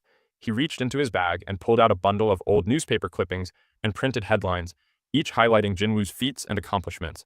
His voice cracked as he admitted something he had held inside for too long. Not a single one of those reports ever mentioned his name. He confessed, between tears, that it made him feel useless, like his efforts meant nothing. The only thing he could truly be proud of was standing by Jinwoo's side. That's why he wanted to go. Not for fame, not for glory, but because being by Jinwoo's side gave him purpose. Jinwoo let out a small sigh, reminding him that just moments ago, he was against going to Japan at all. So what changed? The answer came without hesitation. Jinho looked at him and said he trusted him. As long as Jinwoo was there, he felt safe. A soft chuckle escaped Jinwoo as he stood up. He glanced back and told Jinho not to take it too seriously. He had only been joking about going to Japan. Jinho blinked, confused by the sudden reversal, but Jinwoo didn't explain further. Instead, he simply told him to head home and rest. Jinho nodded reluctantly, still uncertain, watching as Jinwoo exited the office with quiet resolve. The walk back to his apartment was a silent one. Jinwoo's thoughts drifted, memories surfacing like waves. He recalled his battle with the architect. Even without his shadow soldiers, that being had pushed him to his limit. That fight proved something he hadn't wanted to admit. He wasn't the strongest, not yet. There were still others out there who could stand above him. When he stepped into his apartment, the familiar scent of home welcomed him. His mother smiled brightly at the sight of him, asking if he would be staying for dinner. He gave a small nod, and while the food was served, he glanced around and asked where Jinna was. His mother, still cheerful, explained that she hadn't been hungry and had gone back to her room. As Jinwoo sat at the dinner table, his mind drifted between thoughts of Jinho's father and the lingering worry in his sister's eyes. Eventually, he looked up from his plate and said softly that he would be leaving again. His mother didn't argue. She simply smiled, the same quiet smile she always wore in moments like this, and said she would help him pack once he finished his meal. With a full stomach and a firmer resolve, Jinwoo walked quietly to Jinna's room. The door creaked slightly as he entered. His sister lay on her bed, restless even in her sleep, her body shifting beneath the blanket, as if her dreams too were weighed down by worry. He sat beside her without a word, taking a moment before gently placing a comforting hand on hers. He told her, in a calm voice, that he had faced death countless times, and every single time, he came back alive. He thanked her for caring, for worrying, and promised that this time would be no different. Though her eyes remained closed, Jinna's lips trembled. Her voice, barely a whisper, cracked as she said he would have gone regardless. Jinwoo didn't deny it. He simply looked at her with warmth and summoned his shadow ants. As the towering figures appeared behind him, he reassured her that no matter where he went, no matter how far, she would never be left unguarded. The following day, Chairman Go stood before a sea of reporters, his expression solemn. The atmosphere was tense, cameras already rolling, pens poised, eyes locked on the man at the center of the storm. He stepped up to the microphone, clearing his throat before delivering the words everyone had been waiting for. Hunter Sung Jinwoo, he announced, would be officially joining the S-rank gate mission in Japan. A wave of murmurs swept through the crowd just as Jinwoo appeared beside him. The sound of camera shutters intensified, rapid and relentless, as reporters surged forward for a clearer shot. He stepped forward and shook Chairman Go's hand, sealing his commitment with quiet finality. Later, at the airport, Jinwoo and Jinho arrived together, shoulders squared, expressions sharp. Determination radiated from both of them. The crowd that had gathered quickly took notice, and once again, the flashes began, each click trying to capture the moment before they stepped into uncertainty. Representing the Ajin Guild, the two stood side by side, ready to cross the sea into chaos. Whatever waited for them in Japan, they had already made their choice. News of Jinwoo's decision to join the mission in Japan spread fast, even across the ocean. In Maryland, deep within the headquarters of America's elite, a cluster of S-rank hunters gathered around a long table their conversations already drifting to the Korean hunter who had now taken the spotlight. Murmurs filled the room, laced with doubt and scoffs. One of them leaned back in his chair, pointing out how even Lady Selner, the psychic who had pushed their powers beyond normal human limits, had failed to enhance Jinwoo by a single stage. That, to them, was all the proof they needed. If Selner couldn't awaken him further, another hunter chimed in, then Jinwoo had already hit his ceiling. No amount of Jeju Island fame would change that. Clearing an S-rank gate, he claimed, was on a completely different level. The ants were one thing, but giants? That was a death wish. Their confidence swelled as the conversation devolved into bets. A sleek yacht, a mountain estate, even a luxury villa were thrown on the table, each wager riding on the same belief. Jinwoo wouldn't last a day in Japan. But then, from the corner of the room, a quiet voice broke through the arrogance. Thomas Andre didn't even look up from his meal as he cut into his steak with the calm of a man who'd heard enough. With a small smirk, he declared that he'd bet his scavenger guild's entire building on Jinwoo making it out alive. The room fell silent. Eyes turned toward him, half in disbelief, half in irritation. Instead of arguing, Thomas gave them a blunt reminder. With the dungeon break fast approaching right here on their soil, maybe they should stop worrying about Japan and start asking how many of them would survive. The silence thickened, some rolling their eyes, others shifting uncomfortably. One muttered under his breath that Thomas always had a way of killing the vibe. But Thomas only chuckled under his breath, leaning back in his chair with a shrug. Maybe Japan would have been more fun after all. Still, he had a feeling the real chaos was just beginning, right where he was. Meanwhile, in the heart of Japan, the situation was growing increasingly desperate. The military personnel were overwhelmed, scrambling to assist the flood of injured and helpless civilians. At a crowded nursing home, a soldier wiped sweat from his brow as he was approached by an elderly couple, their faces worn, yet calm, supporting several immobile patients behind them. He tried to usher them away, warning that there was no room left and that they needed to evacuate before the giants got any closer. But the old man refused to move. He spoke gently but firmly, saying they had promised these patients they wouldn't leave their side, not even at the end. Something in the soldier shifted. He hesitated, then quietly made his decision to stay with them, knowing full well what that meant. He turned to help guide them to the safest area he could find, only for a shadow to suddenly cast over them. A massive giant loomed above, the limp body of a human still clenched in its jaws like a trophy. The soldier's stomach sank as he raised his weapon along with the others. Gunfire erupted, but the bullets were useless. The giant kept advancing, its massive hand lunging forward toward one of the soldiers shielding the elderly couple. And then, in a blur of motion, a black spear tore through the air, piercing the giant's chest with explosive force. The impact was so powerful, it sent the towering creature flying, crashing through several buildings before finally skidding to a lifeless halt. The soldiers froze, eyes wide with disbelief. Towering where the attack had originated stood a figure, tall, fearsome, and unmistakably inhuman. Jima, the Naga boss shadow soldier, stood silent, black spear in hand, his gaze locked on the battlefield. For a moment, the soldiers couldn't tell if they were witnessing reality or a waking dream. Then, Jinwoo stepped forward, his voice cutting through the chaos. He told them to evacuate immediately. This area wasn't safe. Before anyone could react, rubble from a shattered building began to fall toward the old couple. But a shield rose just in time. Jinho, breath steady and stance firm, had thrown himself into the path, intercepting the debris. He called out to Jinwoo, his voice unwavering as he declared he would stay behind to assist with the evacuations. Jinwoo gave a slight nod, acknowledging Jinho's determination. Then, without another word, he turned, stepping forward with a heavy presence, his aura rising like a dark storm. With shadows stirring around him, Jinwoo readied himself for the battlefield ahead. Jima, thrust into his first battle, unleashed a storm of unrestrained fury. Each step he took shook the earth, his black spear spinning with a savage rhythm as he tore through the giants. One after another, they fell before his raw power. There was no hesitation, no mercy, only carnage in his path, a trail of broken bodies left behind like shattered statues. Above him, Jinwoo charged forward, sprinting across Jima's towering back before launching into the air. His grip tightened around the demon monarch's dagger, its dark edge pulsating with lethal intent. As he soared toward one of the giants, his eyes locked onto its face. With a single brutal stroke, Jinwoo split the giant's skull clean down the middle, the body collapsing in a heap before it could even register what had happened. Above the chaos, helicopters buzzed nervously. Reporters inside peered down with wide eyes, their cameras capturing what felt like a myth in motion. The giants were being torn apart effortlessly by Jinwoo's summoned army. It was a massacre, and they were watching the ascension of a war hero.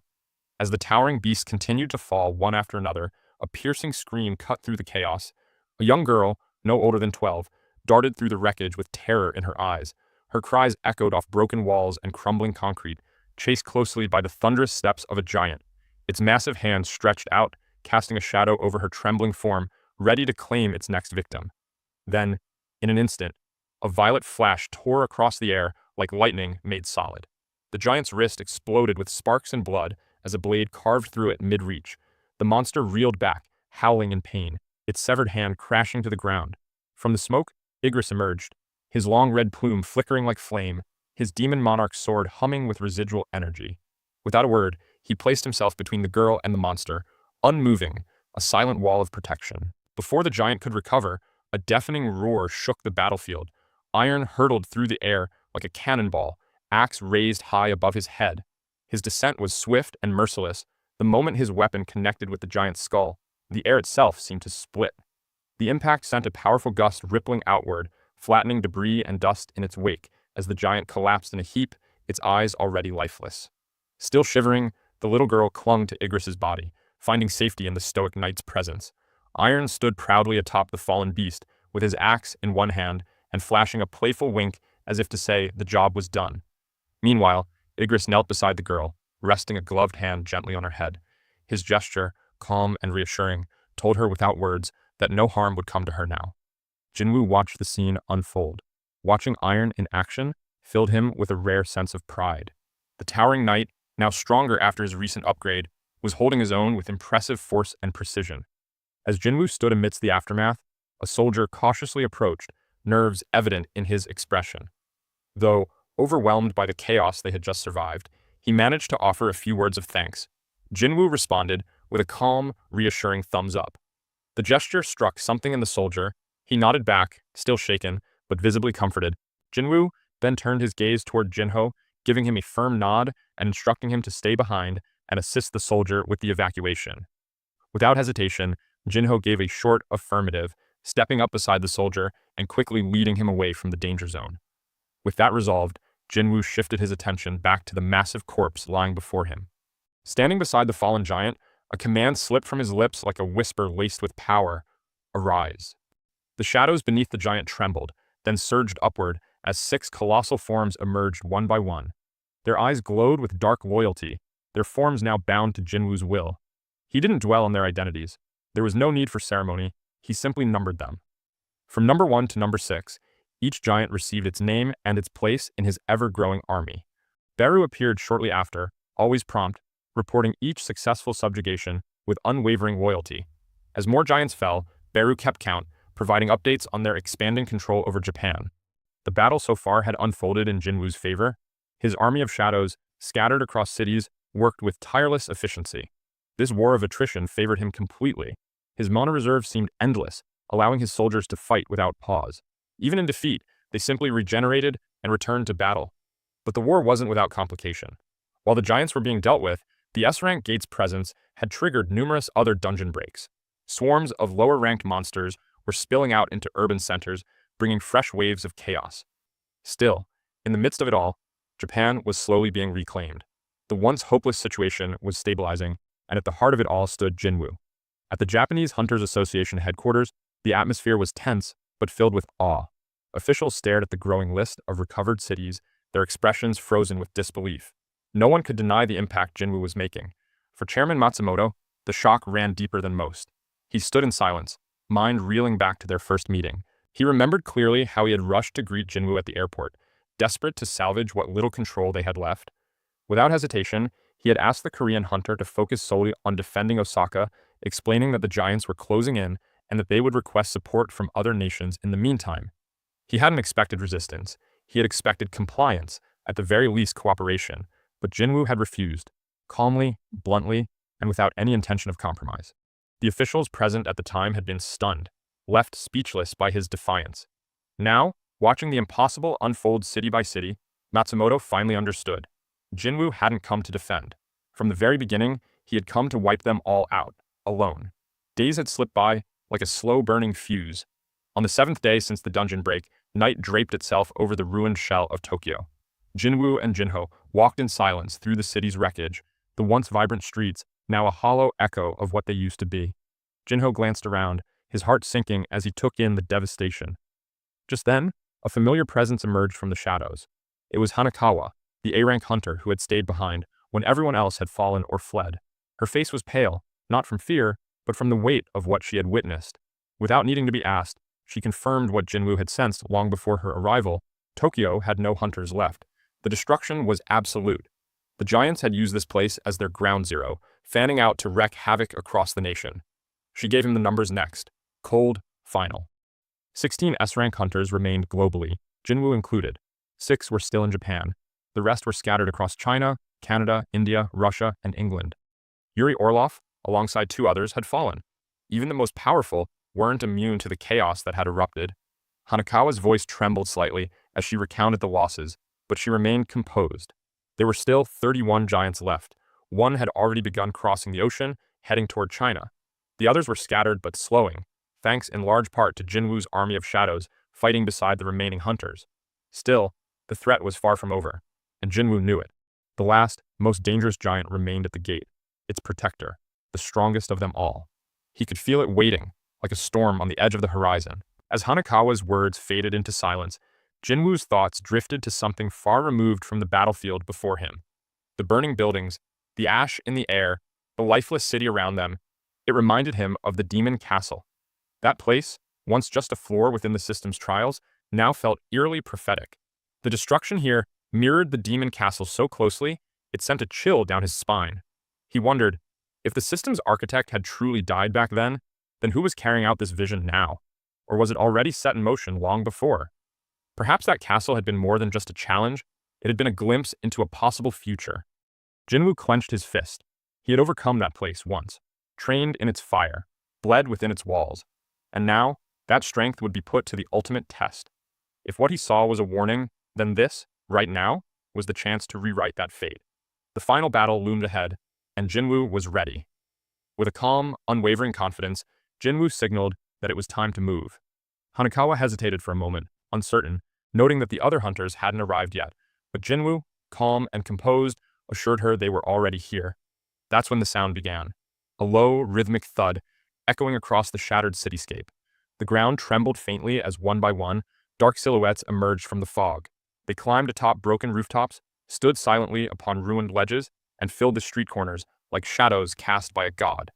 Then, behind Jinwoo, his most trusted summons, Tusk, Iron, and Igris, stepped out of the shadows. Hanakawa could only watch, frozen in awe as the sheer magnitude of their power unfolded before her eyes.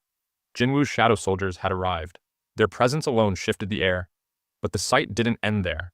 The rest of Jinwoo's army flowed in, hundreds of shadow soldiers spreading like ink through the city, filling every space. Their forms rippled with black energy, glowing eyes locked on their king. And then, in a perfectly timed motion, they all dropped to one knee, an entire army of shadows pledging themselves in total, unwavering loyalty. But the moment wasn't complete. Not yet. From the sky, a streak of dark lightning flashed downward. With a massive thud, Beru landed in a crater of his own making, the ground shattering beneath him. His wings curled behind his back as he bowed deeply before Jinwoo, voice crackling with pride as he addressed his sovereign. Jinwoo gave him a nod, commending his soldiers for their performance. Then, turning toward Jinho, he instructed him to fall back and protect Hanakawa. Without question, Jinho obeyed as he led her away to a safer vantage point. Once Jinho was safely out of harm's way, Jinwoo turned his attention to the battlefield. He summoned the towering forms of the Shadow Giants, his newly acquired weapons of war. They stepped into formation at the front, their massive bodies forming a wall of unstoppable strength. Standing atop a cliff, overlooking the field, Jinwoo's gaze burned with resolve. His army, a blend of loyal summons and fallen enemies, stood ready below. Raising his hand, he pointed ahead, and with a single word, unleashed them. Beru flung his head back and let out a thunderous screech that tore through the city's ruins like a war cry. The Shadow Army roared in response, charging forward as one. The earth trembled beneath their charge. Like a black tide, they surged across the wasteland and into the domain of the final guardian. Dust whipped into the air, buildings trembled in their foundations, and the oppressive atmosphere grew heavier with each step closer to the gate's protector. But as they breached the heart of the city, everything shifted. There it stood, the final giant, unmoved by the spectacle before it. Surrounded by a sea of shadows, the creature remained eerily calm. It didn't flinch. It didn't even adjust its stance. Then, in a blink, it vanished. The giant reappeared mid-air like a phantom, its sword already in motion. And then, destruction. With one swing, half of Jinwoo's front line was obliterated. Shadows burst into smoke as the enormous blade tore through them like paper, cleaving the battlefield apart. Without pause, the giant landed, its sword raised again, cutting a direct path through Jinwoo's ranks. The shockwave alone flattened nearby buildings.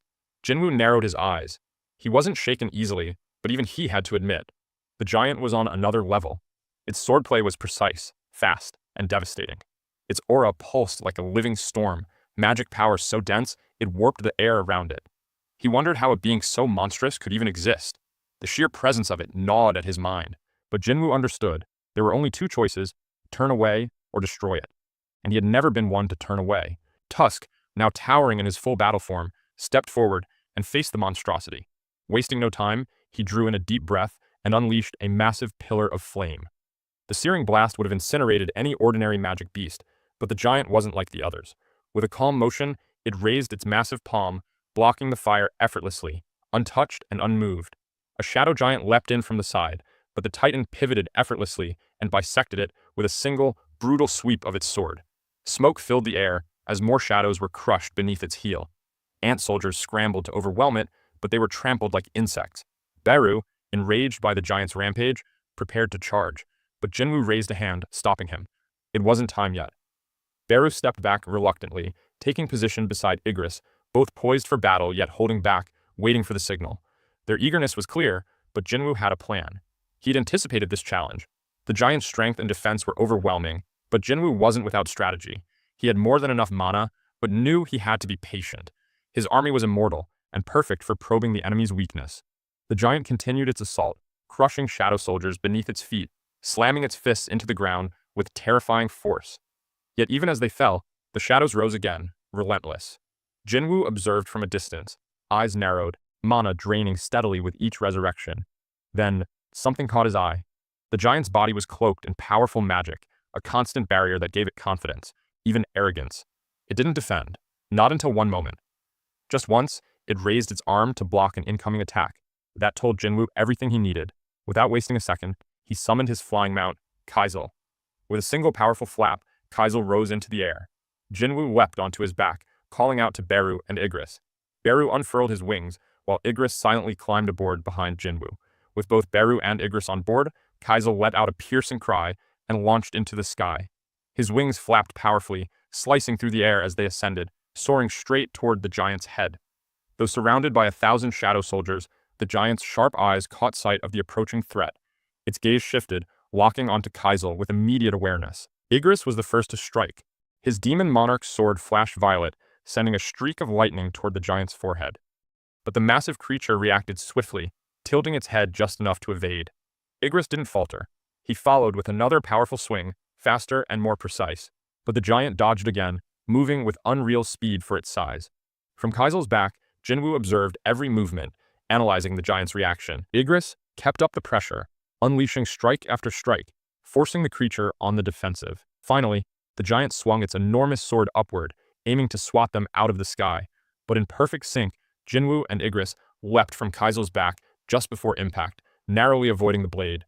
Jinwoo's eyes sharpened. He had seen what he needed. He'd found the weak spot. Igris launched another burst of lightning from above, blinding and loud. The crackling energy struck the giant's upper face, disorienting it just long enough. Jinwoo surged forward like a bolt, his dagger drawn. With one swift, vicious motion, he carved across the giant's eye. A guttural roar shook the battlefield as the beast recoiled in pain. Then came Beru.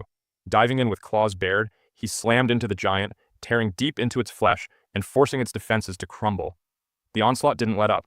Jinwoo, now locked in, activated Ruler's authority and rocketed toward the giant's face. Below, Hanakawa watched in awe. This wasn't a battle anymore. It was war between monsters. Lightning from Igris continued to rain down, staggering the giant.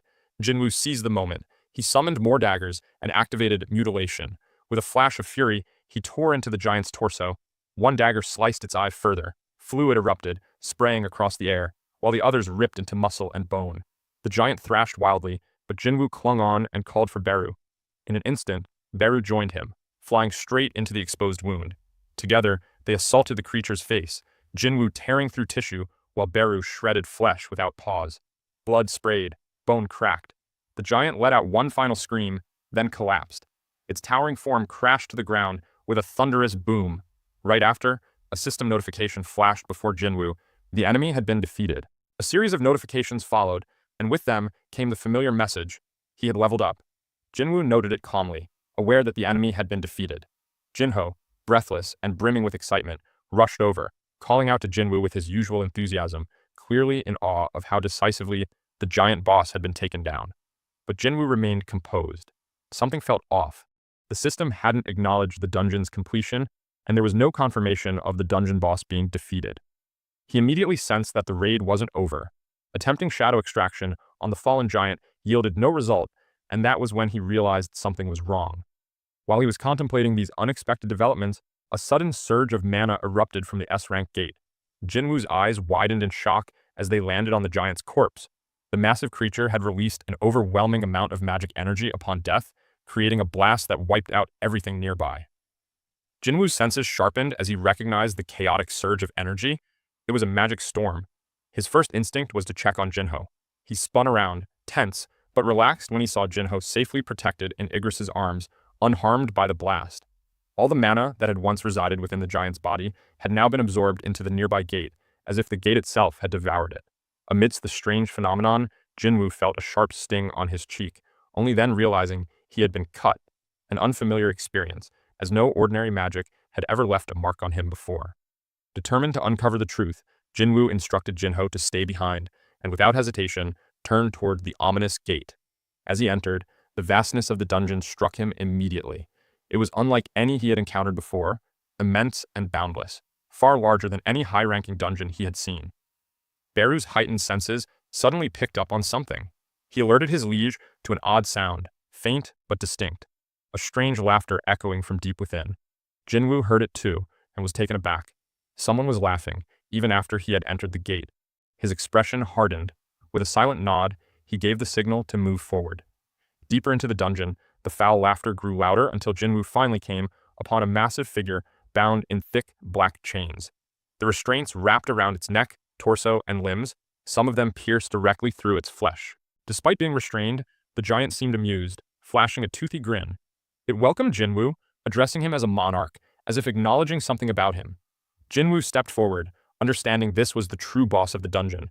The giant demanded to be freed, claiming he had information about the rulers and needed to speak with the monarchs. But as he studied Jinwoo closer, his tone shifted. The amusement drained from his face, replaced by confusion and anger.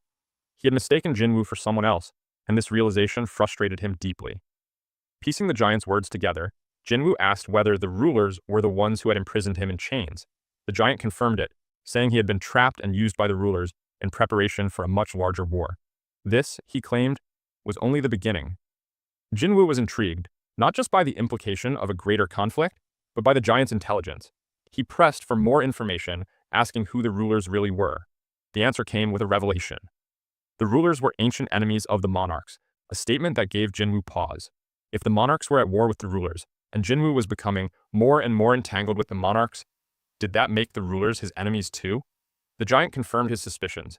He revealed that he too was a monarch, and explained that both factions, the monarchs and the rulers, were targeting Jinwoo. According to him, Jinwoo lacked the power to stand against either side and would need more than strength to survive. He would need influence, a means to tip the balance. Offering his help, the giant proposed that if Jinwoo released him, he would assist in giving him the influence he needed. But Jinwoo remained cautious. The idea of a monster offering help to a human was absurd to him, hard to trust. Yet the giant, unbothered, promised to prove his intentions. Suddenly, the giant began to chant.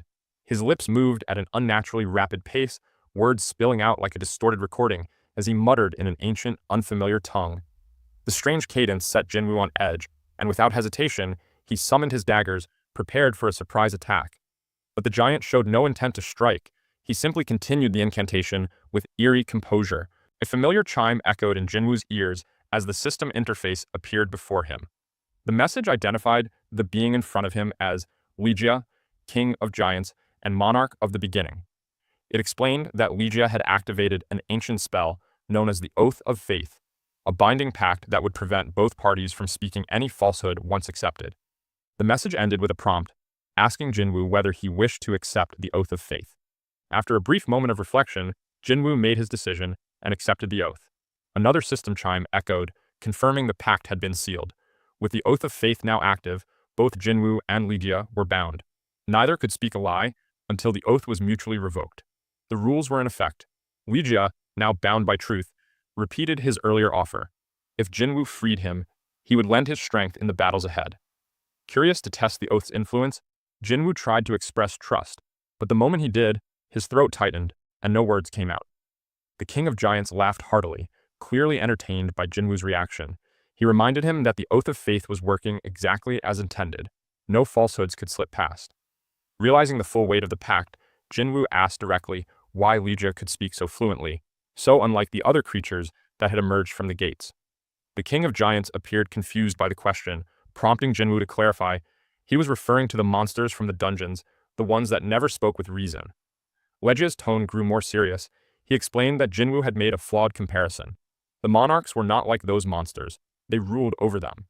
The beings Jinwoo had encountered were the residents of chaos, stragglers, prisoners warped by centuries of servitude. Their minds had long since broken, leaving behind only instincts and rage. But Lydia was different. As a monarch and a king, he had preserved his mind through the ages, resisting the madness of captivity. He had waited, patiently and silently, for the one who might finally set him free. Shifting gears, Jinwoo pressed for more information, this time about the silver-armored winged soldiers. Were they with the rulers?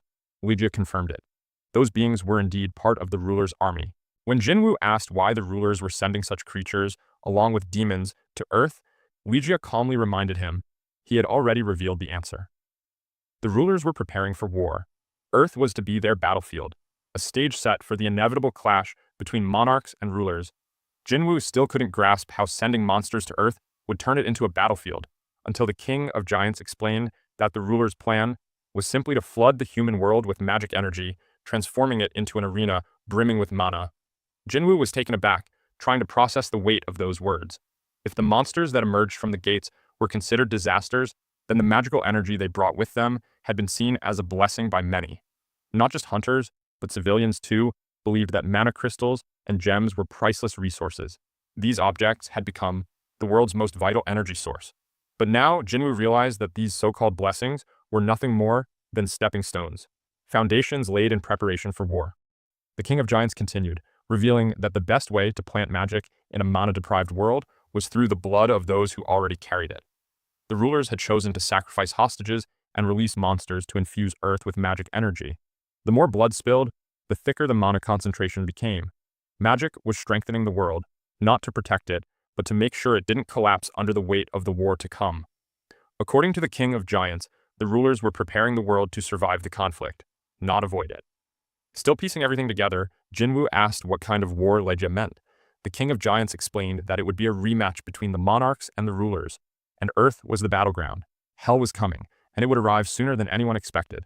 There wasn't much time left. Neither side would sit idle now that Jinwoo had made contact. In fact, the rulers might already be on the move. Jinwoo couldn't shake the feeling that both sides were focused on him, targeting him. He asked why it felt like everyone was after him. And then came the truth. The power within Jinwoo wasn't truly his. Lydia explained that the original owner of that power had betrayed the rulers by transferring it to Jinwoo. That single act had painted a target on his back, marking him an enemy of both monarchs and rulers alike. Yet amid all the tension, the King of Giants made a vow. He promised to stand by Jinwoo's side and fight alongside him. All he asked in return was to be freed from his chains. Jinwoo, eyes sharp, considered the offer. He asked, if Lydia truly wished to help, wouldn't it be easier to become one of his shadow soldiers? The King of Giants flinched at the suggestion, visibly shaken. In that moment, he saw the shadow of the true monarch flicker behind Jinwoo's human form. Lydia then explained why it was impossible. Monarchs and rulers existed in astral form, spiritual bodies, and when an astral body was destroyed, it vanished entirely, leaving nothing behind that could be reanimated or turned into a shadow. That was why he couldn't become one of Jinwoo's soldiers. Jinwoo listened, understanding, yet something still didn't feel right. A piece of the puzzle was missing. As the thoughts swirled, Jinwoo summoned a dagger to his hand, while the King of Giants pleaded again, to be set free. Jinwoo stepped forward with resolve, asking once more if Legia would truly be on his side. The King of Giants nodded solemnly, and Jinwoo began cutting through the chains. One by one, the shackles fell away as Legia remained composed.